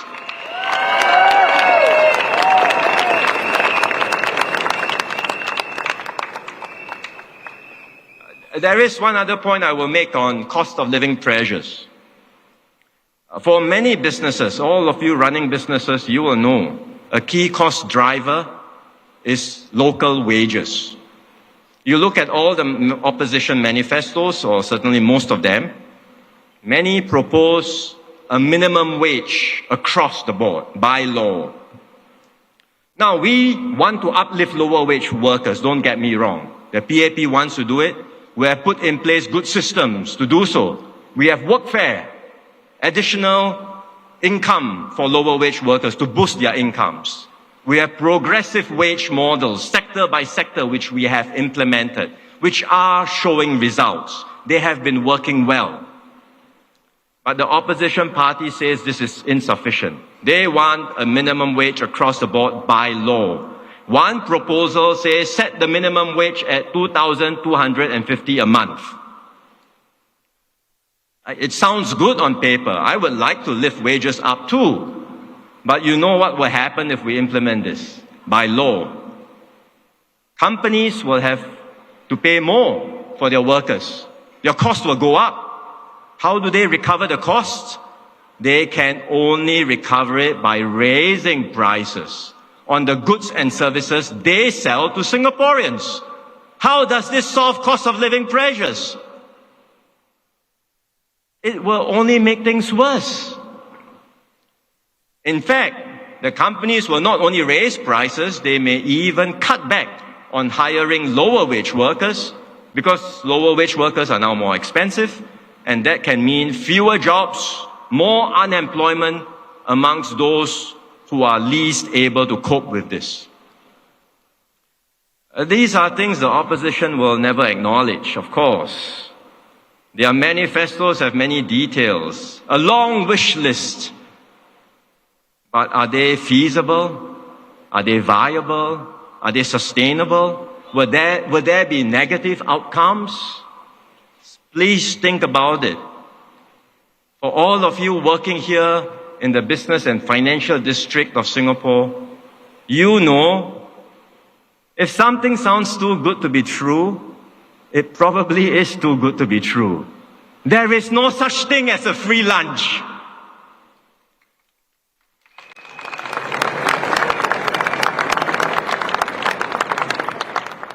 Friends, the PAP won't just respond defensively in a crisis.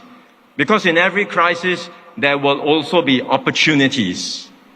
And time and again, each time we encountered a crisis, we have bounced back stronger. And we will see how we can do it again this time. Not easy, because this time it's not just a cyclical downturn. As I said, the world has changed. It's a fundamental change in the global order. So it will be harder for us to bounce back. But we will do so. We will be agile, we will be nimble, and we will look out for new opportunities. That's what my team and I have been doing, even in the midst of running around in this election campaign. We've taken time off to engage our counterparts because we never stop working for you and for Singapore.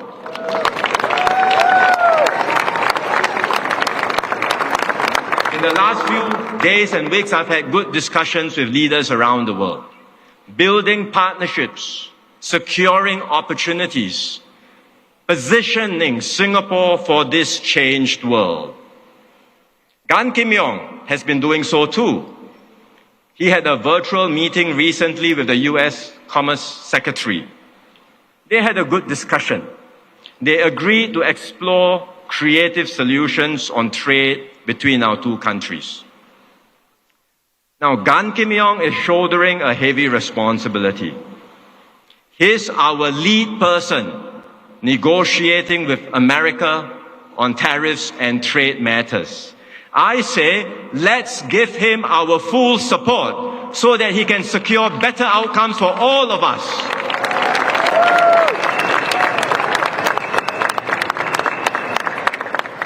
After the election, assuming the PAP returns to government, I will have many countries to visit. I know that the conduct of foreign policy in this changed world will be more challenging. The big countries of the world understand this. This is a world which is becoming more like might is right as opposed to a rules-based world. Power talks. The big countries all know this, and they will not hesitate to use coercion or force to get their way. And that's why small states like Singapore will have to work even harder. When I meet my counterparts, you know what they will do. They will size me up. When my colleagues meet their counterparts, they will do the same. They will assess what the GE results mean to all of us. What does it mean for our political strength? And they will certainly look to press every single advantage they have against us. If the PAP has a weakened mandate, assuming we return to power, but with a weakened mandate, you can be sure there will be people tempted to push us around. It will be harder for us to advance Singapore's interests.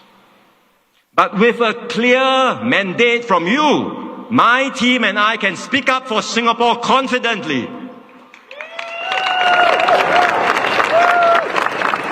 And we will do our utmost to ensure this little red dot continues to shine brightly even in a troubled world.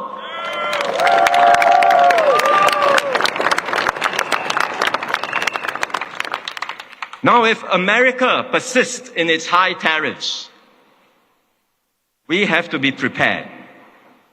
We have to be mentally prepared. Multinational enterprises here, particularly the American ones that manufacture to export goods all the way to America, they may say, look, it doesn't make sense to continue in Singapore. Tariffs are too high. Let's go back to America, produce in America for America, which is what this policy is about. America wants to bring back their companies, produce in America for America. If this happens, there will be a significant impact on our economy. And we have to be mentally prepared and brace ourselves. We have to adjust, and we can. We have done it before, we can do it again. One bright spot, one hope for optimism is that the Asian story continues. Asia continues to be the growth center in this world. It's a growing market with a rising middle class. And many companies will want to reconfigure their supply chains, and they will want to look for a trusted base to invest in Asia for Asia. And Singapore can position ourselves to benefit from these opportunities. But to do so, we must keep our business and political environment stable. We must continue to stay open and competitive. Then we can bring in a good pipeline of investments, and we can continue to create better jobs, better opportunities for all Singaporeans.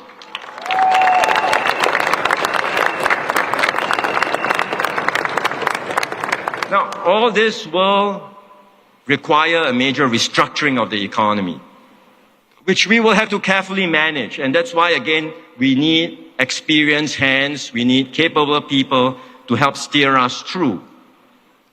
I know the new jobs will be different from the ones that we have today.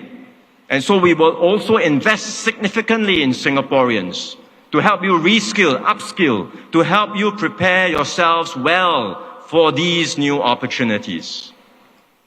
For new graduates, I say, do not fear. We will be there all the way for you. We will step up career counseling, career sessions, job matching programs in our institutes of higher learning. We will help you secure apprenticeships and traineeships. We will help you find jobs.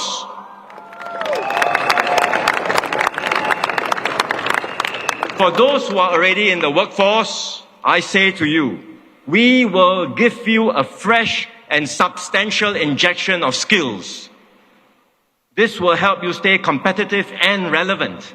We have already invested significantly in Skills Future, and we will continue to improve this system of lifelong learning so that it's easier for you to get trained, to reskill, to upskill, to find courses that are suited for you, and to secure better jobs for yourselves. And for people who lose their jobs, it's tough, but I tell you, we will be there to catch you and help you bounce back stronger.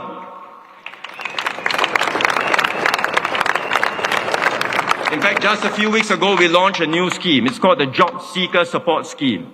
It's our version of unemployment insurance, but it's better. Because we will provide you with temporary assistance for up to 6 months, but it's not just about the payouts. We are also going to walk alongside you, support you, provide you with career counseling, coaching, and job training.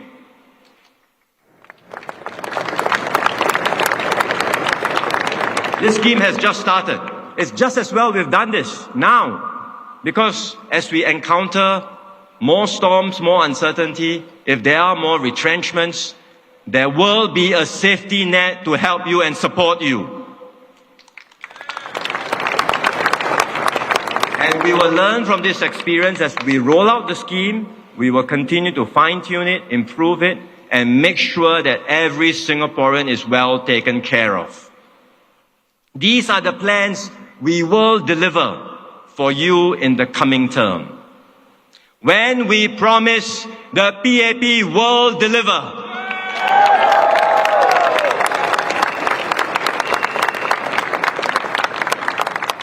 Beyond these uncertainties, I also want to work with all of you to shape and to build the Singapore we want for the future.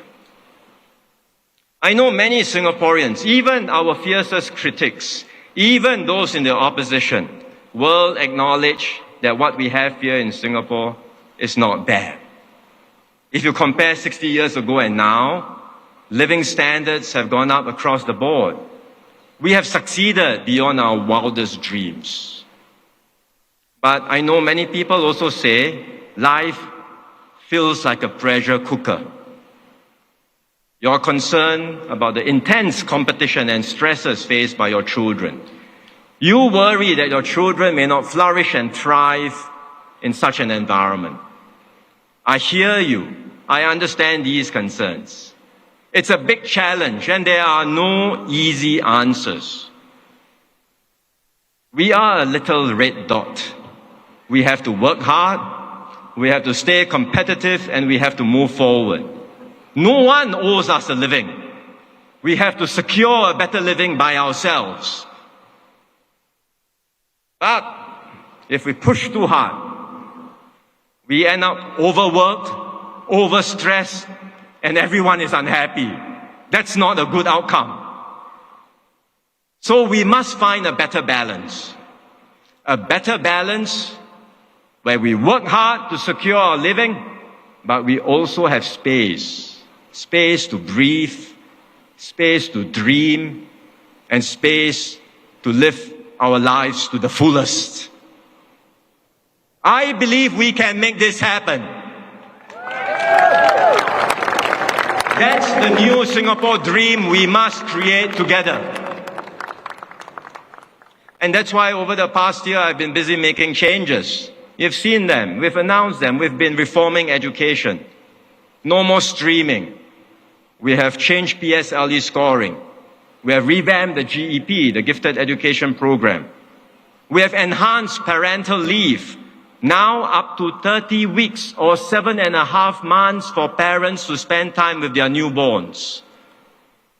We are giving a bigger boost for mental health, and we are investing more in our caregivers, the unsung heroes in all our families taking care of our seniors and vulnerable groups. It has only been 1 year. I've just started. There is still much more we can do together.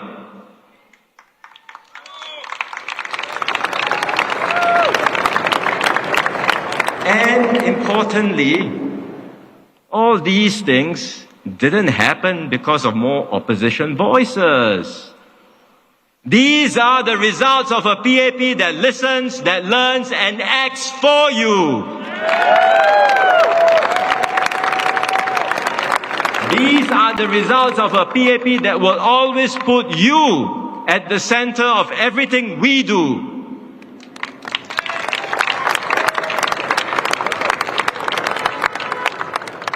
Friends and fellow Singaporeans, In our last term, we overcame COVID together. You've seen me and my team in action. We've walked that journey with you through the darkest moments of our lives. You trusted me, Kim Yong, and our team at that time. We saved jobs, we saved lives, and we brought Singapore together.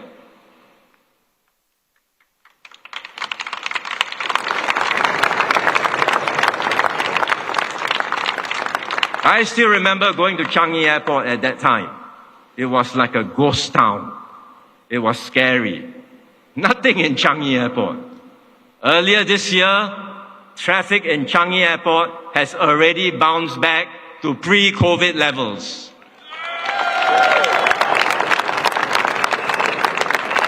In 2 weeks' time, we are doing groundbreaking for Terminal 5.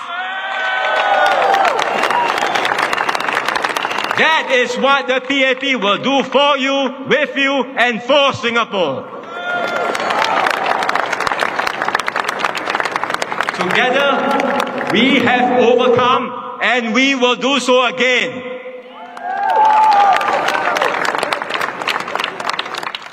So friends, fellow Singaporeans, now that we face a new storm, I ask you once again, trust the PAP one more time. Give me and my team the chance to do our best for you. Vote for the PAP. Vote for a brighter future for you, your families, and for Singapore. Majulah Singapura! Majulah PAP!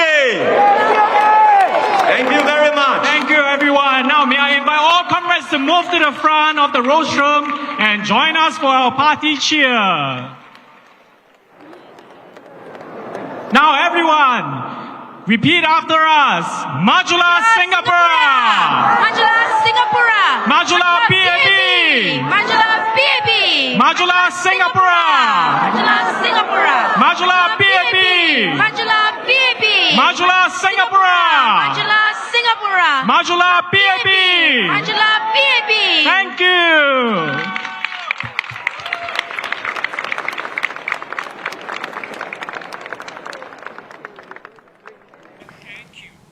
And that was the end of the Fullerton rally. And we're back on the usual place live. And my guests are still here. So if you've just joined us, I have 3 political observers to break down what just happened at the rally. I have Dr Gillian Koh, Senior Research Fellow from the Institute of Policy Studies, Dr Rebecca Grace Tan, who is a political science lecturer from the National University of Singapore, and Dr Felix Tan, who's an independent political observer. Thank you for hanging out till the end of that. I want to start with how we saw some new political newcomers making speeches. So there was David Ho in Jurong East Bukit Batok GRC, Syed Harun in Nee Soon GRC, and Bernadette Giam in Sengkang GRC. They're all candidates running in those GRCs. But they're not all of them, but was any of the lineup, did anyone in the lineup stand up to you personally? And were there any hits and misses from the different speeches you saw? Who would like to go first? Oh, Gillian, go ahead. Let me start with David Ho. He came first, and I think that he shared his personal story and what sort of motivates him in public service.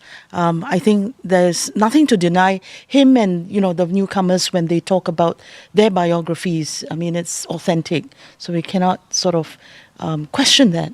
But I like how he sort of brought it to the general point that in Singapore today, in the education system today, he was a teacher, there is a lot of room to pursue non-traditional definitions of success and non-traditional pathways for careers. And I think that's an important message for young Singaporeans, young voters. He talked about how, most importantly, aspirations are set by experience. And so, that he is committed to ensuring that there is access to many paths so that the experiences will be different and aspirations can then be, explored, expanded, and develop further. So this is something that Singapore needs. We want to move away from the cookie cutter sort of sense of what you do in school, where you go to in work, and the world has changed. So I think it's probably the most important message, for me, looking at Singapore going forward. All right. Rebecca or Felix, did anyone stand out for you? Well, certainly, I think I agree with Gillian. David Ho was definitely one of them who stood out because I just felt that it was the way that he delivered his speech was very heartfelt. He talks about his experience, his childhood experience, but he linked it to why, he's there running for politics, running as a candidate as well, and what he hopes to improve on. So I think at the end of the day, that sort of well-meaning, kind of well-intentioned, very personalized story came out very nicely. I think the other person I want to talk about is David Neo as well. And I think somehow or another, he has that gravitas of, yes, this is what we want to do because, PAP represent that sort of honesty, that sort of moral well-being, that sort of direction. So it was just very strong, but also well-paced. But probably because he's also from, a chief of the army, chief of army.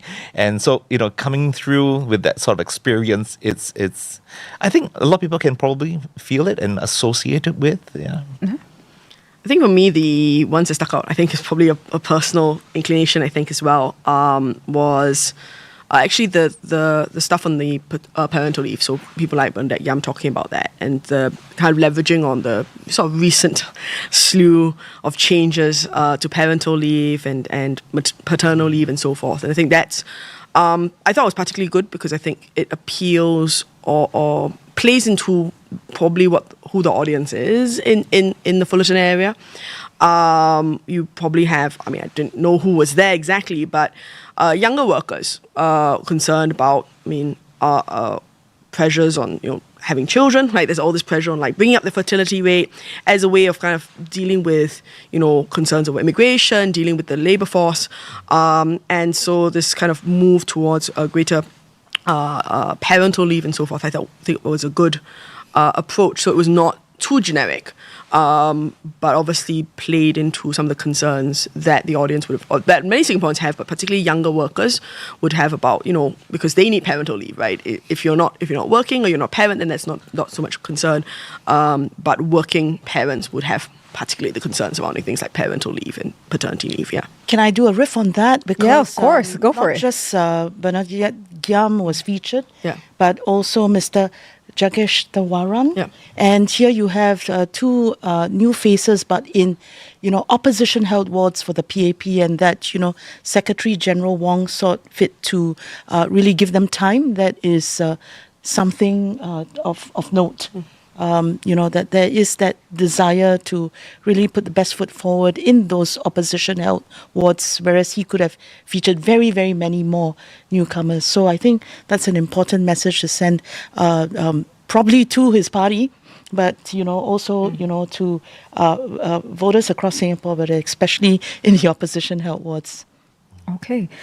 Well, Felix, you look like you have something to say before. I think on the other hand, you did ask the question, who are those that stood out, and of course, are there any drawbacks? I think I'll look at the drawbacks a little bit here. Don't mind me diverting a little bit, but I think generally, it was rather safe, at least for the new faces. This was before, I think, Lawrence came on to give his speech. Most of them delivered in a very saved narrative and very scripted as well. Of course, with the exception of maybe David Ho, David Neo, and I think one more other person. But, by and large, it's very scripted. It is what we have expected of the rally, what we would have heard from a rally.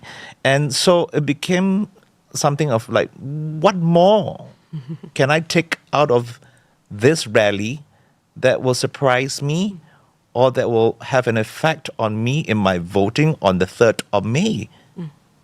And I've got just a question mark in my head. So, to riff on you, riff of what you said, then what were you expecting to hear in this rally that did not come out? Did you expect any of them were you expecting a deep dive on certain issues? Well, at least for me, I think, a deep dive on certain issues, but also what do they truly want to implement when they are in power or when they're elected as Member of Parliament? What drives them to be there. I mean, yes, you've got your personal stories, fantastic, great. But what are your plans? Because I think what Lawrence Wong have also said, we're there to, to have alternative voice. I think that was Indrani Raja who put that across. Having alternative voices, we have opposition's voices in Parliament as well, and coming from the PAP. So great. So these individuals, if they're so unique and so special, then what are their thoughts?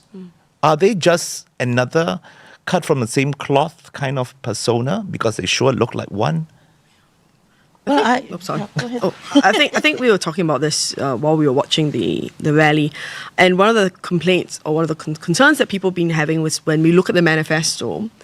Some of the manifestos are more vague than others, and the PAP's manifesto is fairly thin on detail. What SM Lee said yesterday that when you look around Singapore, that's what the PAP has done. Yeah, so I mean, but the challenge is here.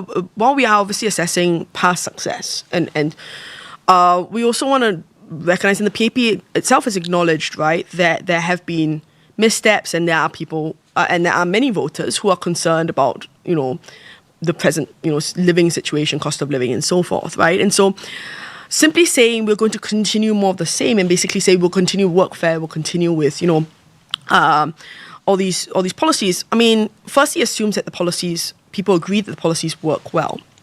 But if there are changes, and in the manifesto there mentions the changes in kind of fairly passing ways. So, for example, the one that springs to mind is talking about the older workers will have to contribute more to CPF. I think that's like a single line. It's very hard for us to, I think, as voters, to assess what that looks like. To be able to say, is this good or is this bad? How much will this, for example, hurt me as a worker? Right? When we say things like there will be more support for workers, and I'm like, so how? What does that look like? How do I assess it? How is it different from the present support? What is the cost?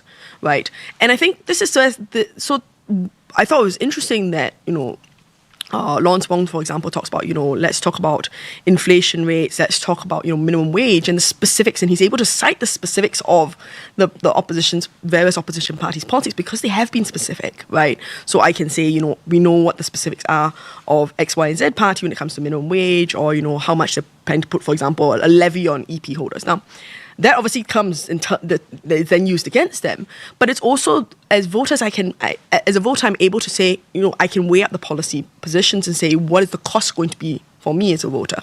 When we are given there's this term that seems to be going around, the sort of motherhood statements, right? Very vague statements about we will support workers. And I'm like, I appreciate the sentiment, but what does that look like? So the PAP has always supported workers, and different people would obviously have different feelings about whether support's been adequate or not.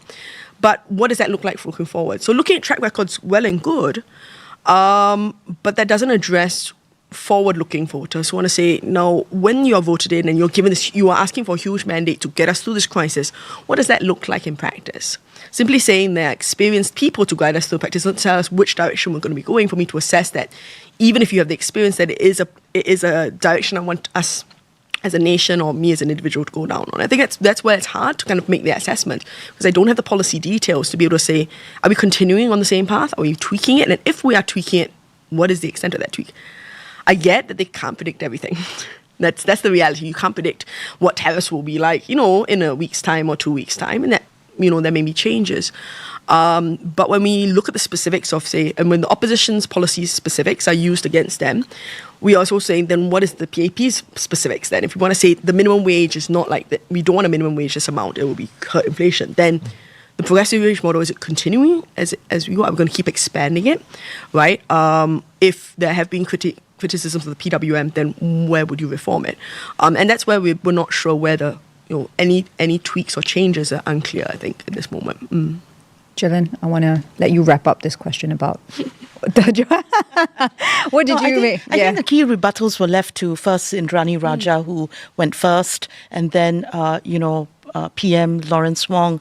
And I think, in rebutting, they actually did cite the policies. They didn't leave it to the other speakers. For instance, David Ho could have gone on to say that, well, I'm in the party that has now reformed education policy so that, not only is it less stressful, the T-scores of PSLE have been removed, subject banding, there is, a lot of scope and time given to students to explore their different abilities and so on and so forth, which, of course, Lawrence Wong just brought up, but, it was very quick.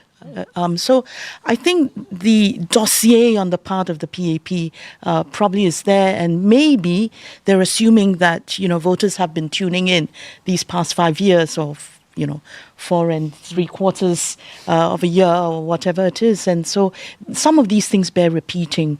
Workers, for instance, I think Jagesh Dewaran was talking about a lot of support for PMETs. Lawrence Wong then also went on to talk about how there's going to be support for the temporarily unemployed, a lot more career guidance, a lot more skills future efforts, and that, these are not going to be just things which you have to do on your own, but there is going to be a lot more support. So at a time when people are tuning in, this is the best time to sell those policies. And I think the PAP has to be good marketeers of their own policies as much as, the alternative parties are now being very sharp and shrill about, what their alternatives are. So, yeah, it's there. But, it bears repeating. And, some of these things, this is the moment now to really package it and, present it. All right. So let's talk about the PAP versus the opposition for a bit, because that came up quite a lot.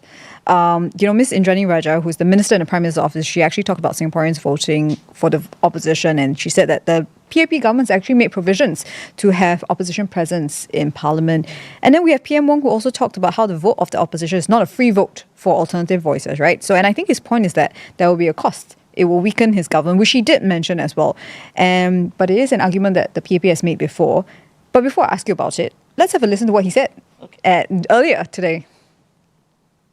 So, friends and fellow Singaporeans, a vote for the opposition is not a free vote for more alternative voices in Parliament. It is a vote to weaken the PAP team. The team that is truly working for you.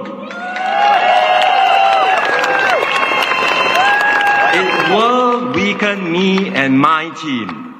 And it will do so at the time when I've just taken over. I'm trying to build up the team to serve you better.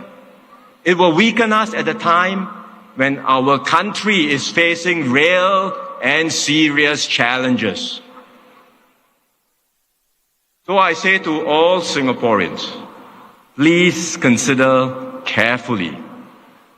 This is not a gamble.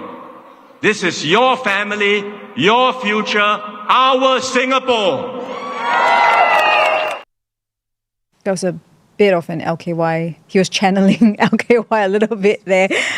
What do you think of the PAP's opposition to the opposition parties? Analogy was made to a team, and many of us have played team sports, and we know that, of course, what happens is the coach or manager lines up members of the team, and there's a sort of coherence to it and a sense of strategy to it. So I think he referenced that and really said that, for him to lose 3 or 4 ministers is no small matter, that it would just kind of disrupt, his sense of what the team ought to be. And fair enough. I think he'll have to make that pitch as to why voters in Punggol, for instance, who will have to consider a WP team led by Harpreet Nehal Singh versus People's Action Party team led by his task force chief, right?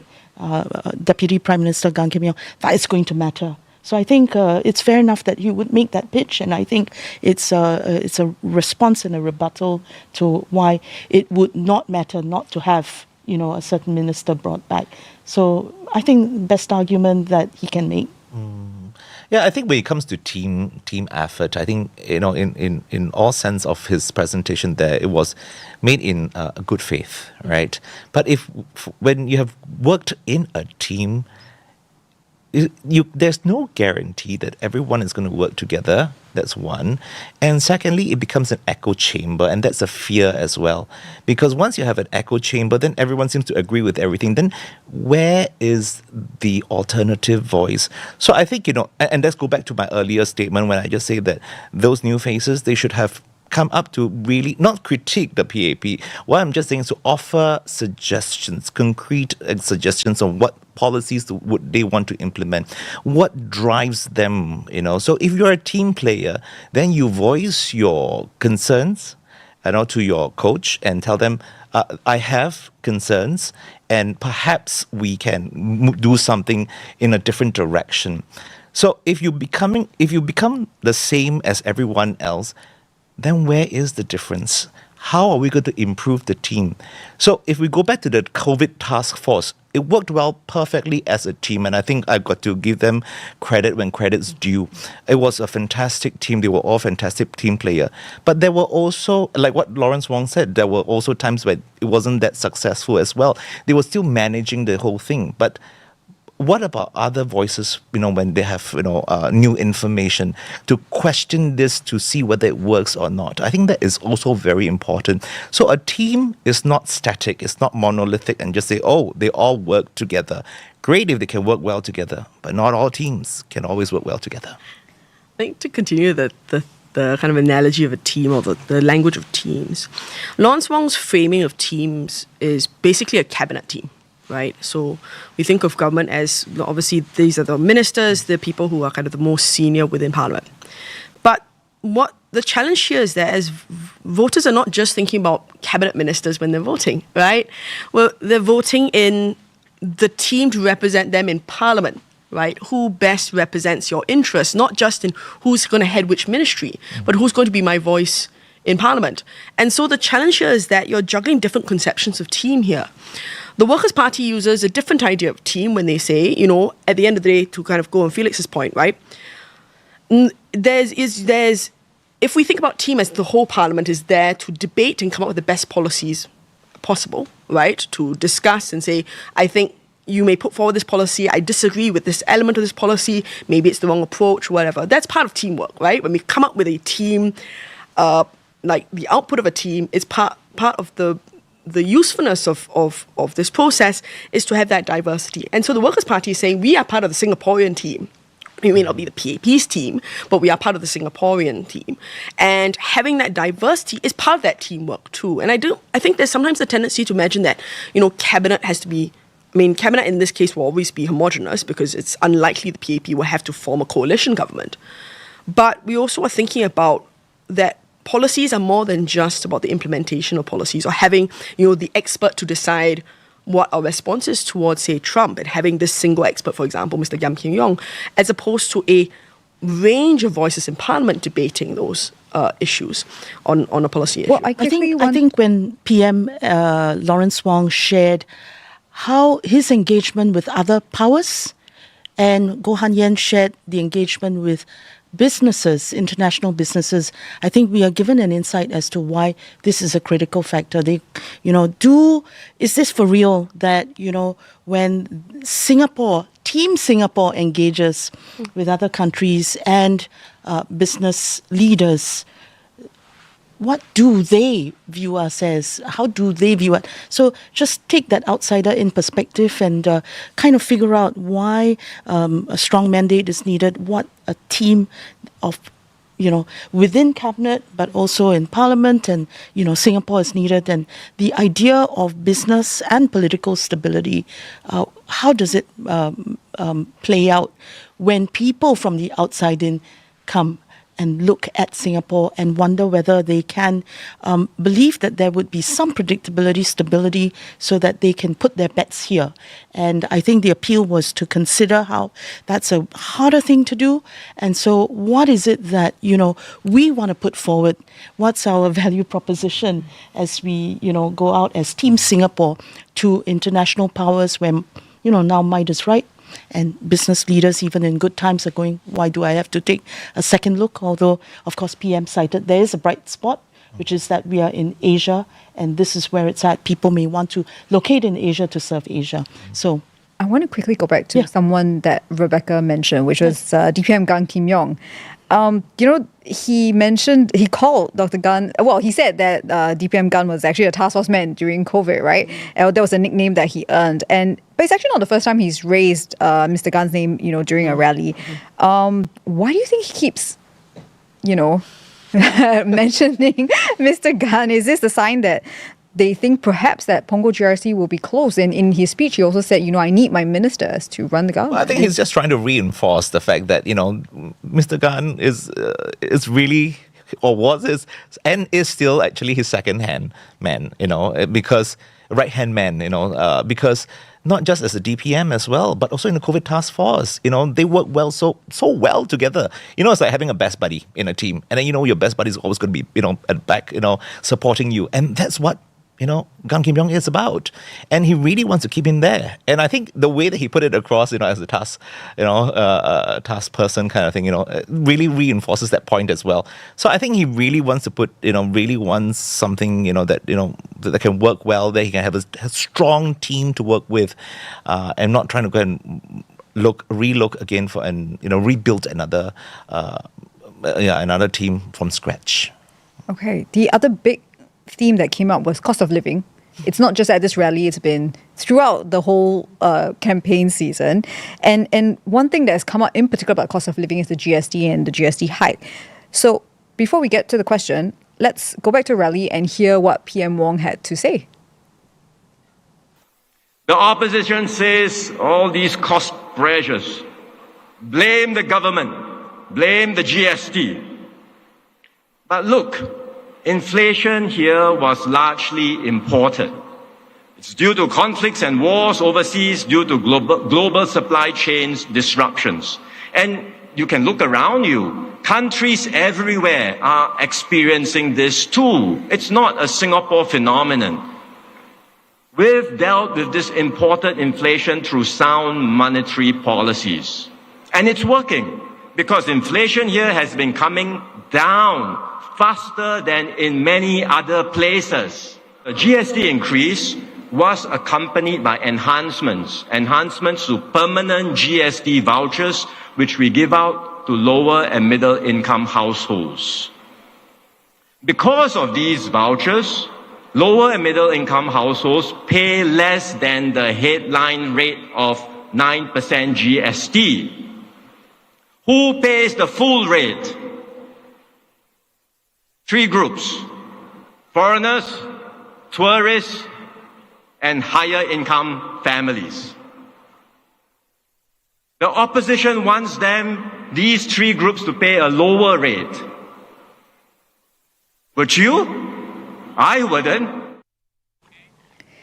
So PM Wong also talked about trade-offs behind delaying the GST hike, such as weaker public finances and insufficient resources for seniors, and to deal with global challenges, right? So do you think his argument, in the whole argument of it, will resonate with voters?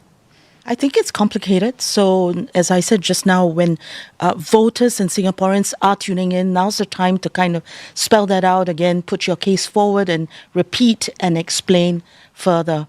So I think that it would resonate better if there was actually a very direct reference to the number of programs that have been introduced to help seniors age healthily and happily.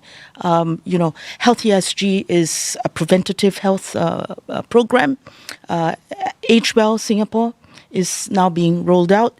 Many more active aging centres are being put in place. There are subsidies now, not just for healthcare, more subsidies across more things in healthcare.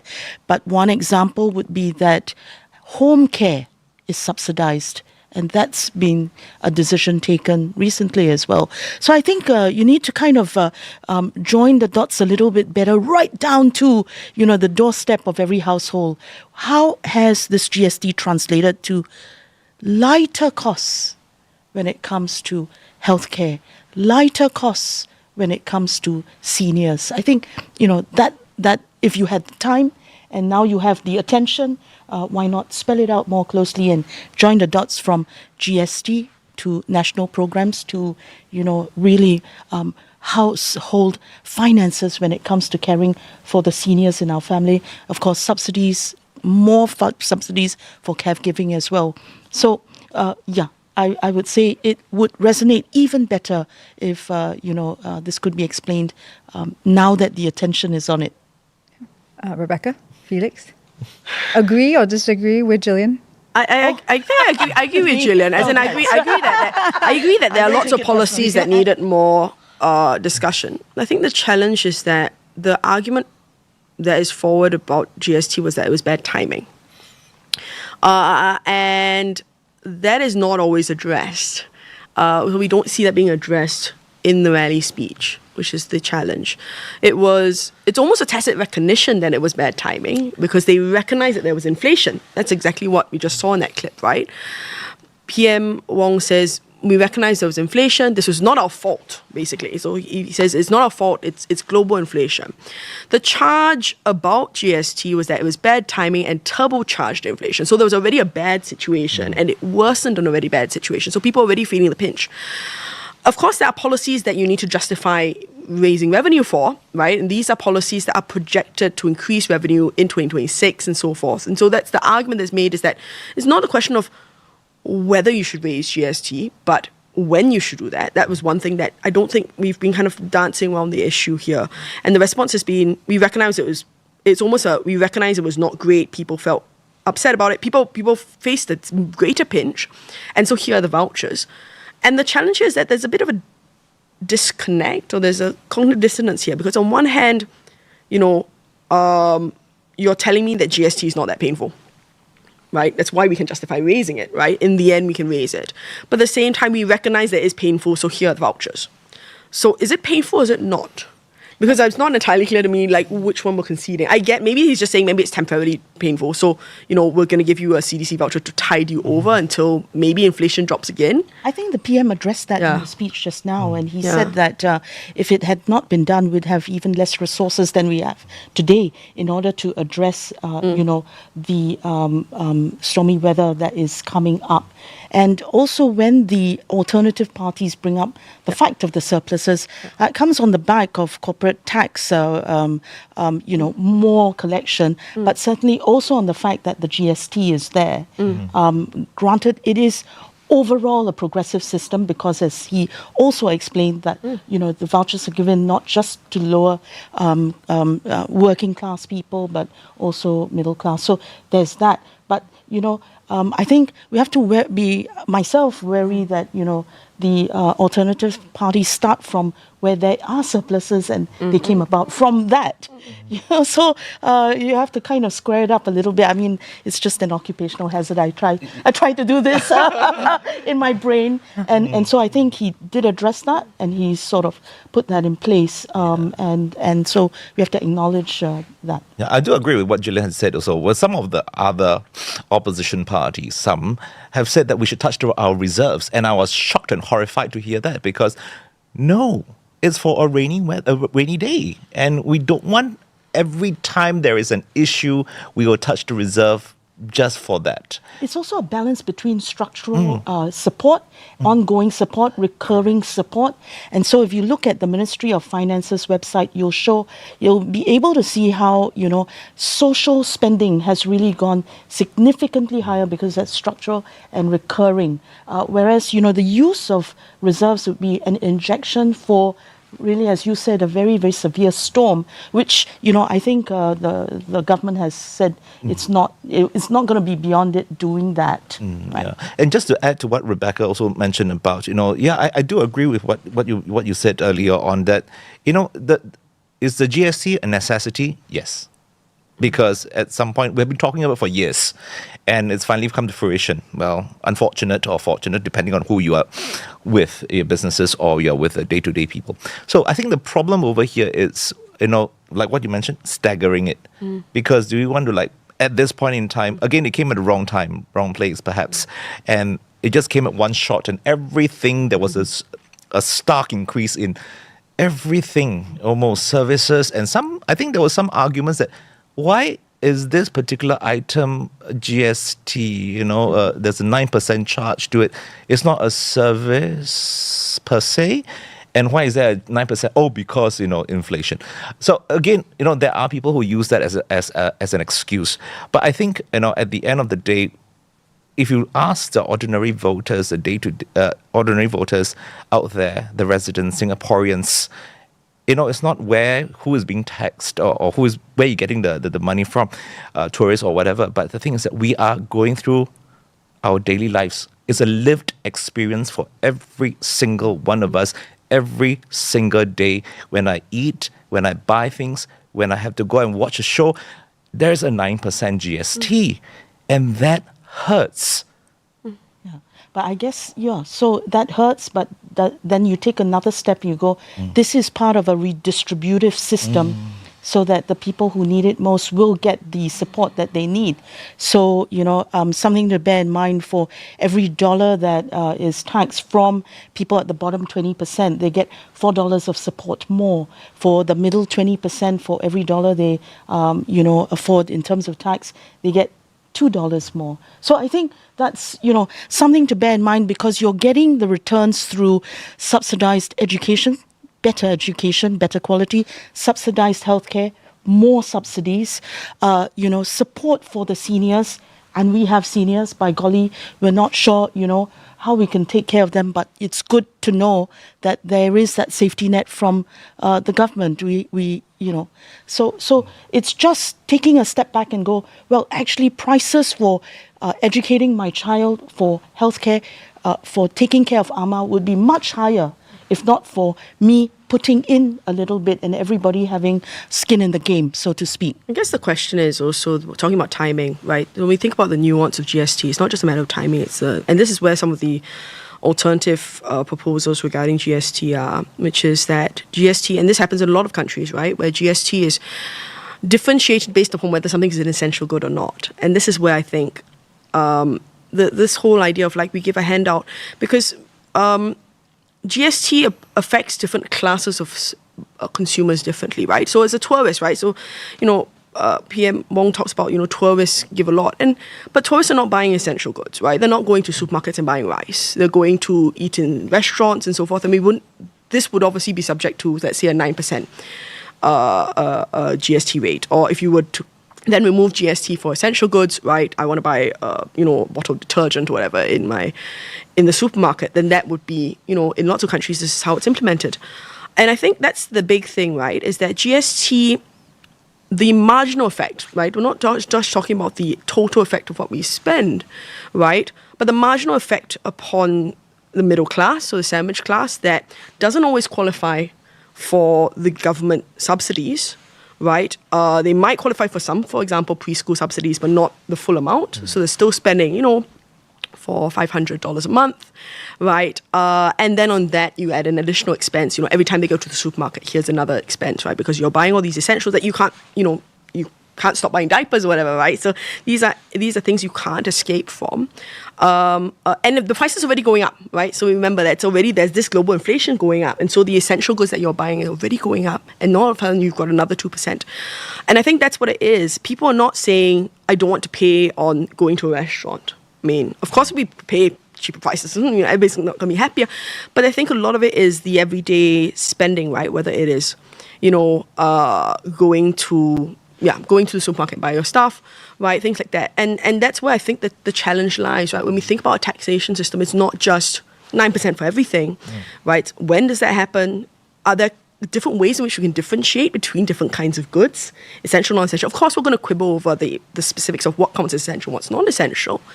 But we do see countries do that, and it does have a marked effect on different classes of consumers.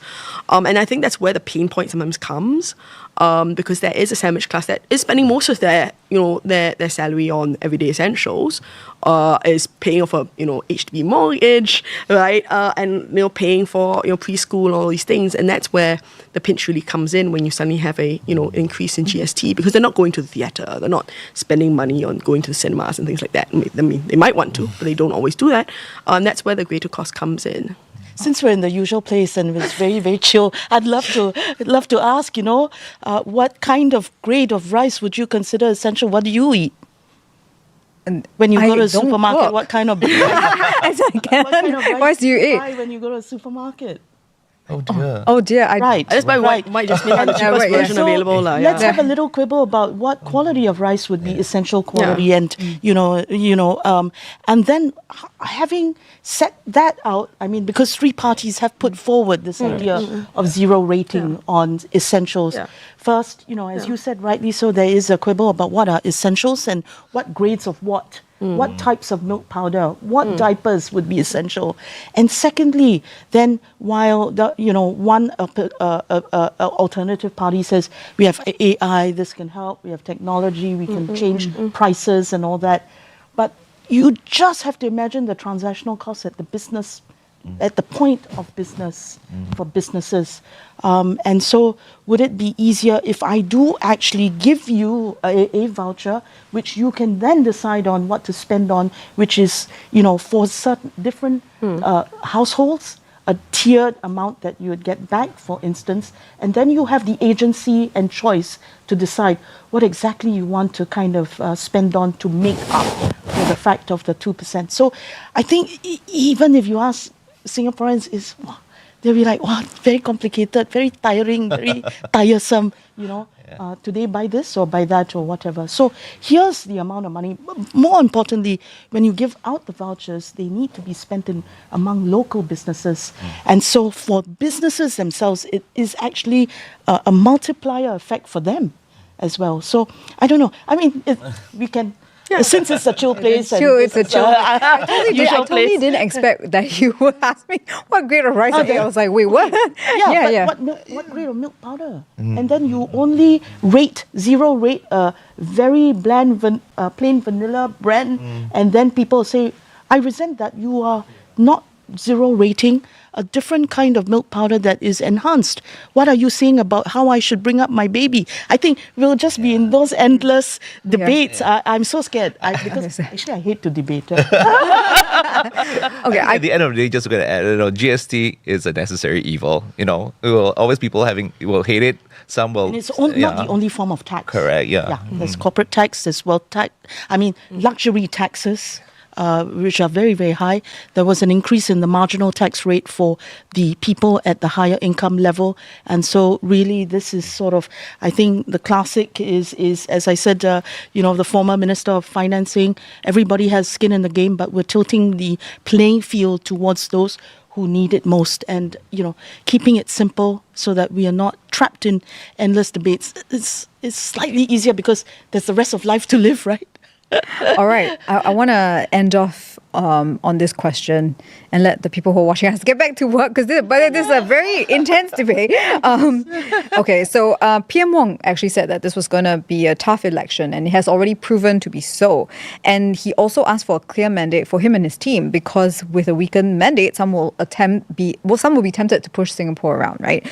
Now, going by the past couple of days of how the hustings have gone, will the PAP get a clear mandate at the ballot box? What do you think? Or is it very hard to say too early to... Asking us to punt on something. Well, I try not to, but I mean, no, that's not what I'm asking. I'm like, given what you've seen from campaigning, what do you make? And given the global situation, do you think... I think I'm just looking at some key constituencies, where there are, I suppose the opposition or alternative parties have fielded their best candidates. And it was not far from Lawrence Wong's speech today. I mean, he mentioned Gan Kim Yong. So, of course, we're looking at Punggol, how that plays out. We're going to be looking at East Coast GRC simply because while it's been reconfigured from the boundaries of 2020, certainly there is now only one anchor minister, Edwin Tong, there, versus, an old hand from the Workers' Party, Yi Zhenjiang, there, and, we'll see how that plays out. I'd also be looking at Jurong West, West Coast Jurong West GRC, which is helmed for the PAP by Mr. Desmond Lee, come under the heat for housing, done a lot for it, but certainly facing off the Progress Singapore Party that's made it their middle name to deal with, reforms for housing, and that's led by the old horse, Dr. Tan Cheng Bock, a very old hand at politics with the A team of PSP. And finally, I'm looking at Bukit Panjang, where, the boundaries have not been redrawn. And Paul Tambaya is doing a rematch with PAP's Liang Eng Wah. And so, will any support of SDP be kind of trained upon Bukit Panjang? So I think that's interesting. Big story for me in this GE, though, is the many multi-cornered fights, and which translates to the future of opposition politics in Singapore is changing landscape and a very high level of contestation among these alternative parties, and that's the key takeaway for me. So strong mandate, I think it'll depend on how these play out, and I think we'll have to see how the last few days allows the various parties to make their case and go from international to national to really to the doorstep of households and individuals. That's an episode I have to do. The future of opposition post GE 2025. Felix, Rebecca, I want to quickly get your thoughts on what you think will happen at the ballot box based on what's happening so far. My students asked me at the end of the semester what I thought it was, and I said I'm very bad at reading tea leaves. I don't really know. To be honest, it's the most unsexy answer. If we're talking about the most exciting ones to watch, I'm personally excited to watch Jalan Kayu. See what happens there. But that's more of a popcorn fest. Okay. I do think it'll be interesting to see, I think especially because you've got two individuals going up, which is SMCs generally make for better watching in some senses because you're seeing two individuals as opposed to teams where it's harder to kind of get a gauge on the characters and how they all kind of play out. So I mean, it's more of a popcorn thing rather than who would I watch most closely. I think it's just because it's more things might happen at Jalan Kayu than but of course Tampines will be so these are less about who I think is most likely to win. But if I had to turning on football matches, which one are more likely to have more goals, more exciting contest. I think I agree with you. I don't have a crystal ball, and my crystal ball from Taobao doesn't really work. Taobao will not be happy. I'm just kidding. But I think I don't want to go and predict, at the end of the day. But if I were to go and say whether will the PAP get a strong mandate, I mean, it really depends on how you define strong mandate. The thing is that if you say, will you get back 2/3 majority or a majority in Parliament, I'll say yes. Because, we've got to see across, there are certain constituencies that's it's not really outright fight or contest, it's not one of the hotly contested seats that we have all mentioned. I do agree, Jalan Kayu, between Workers' Party, Andre Loh and, Ng Chee Ming, it's a tough fight over there. You've got Tampines, you've got, like what you mentioned, West Coast, Jurong West, GRC, these are very hotly contested areas that we're all watching out for.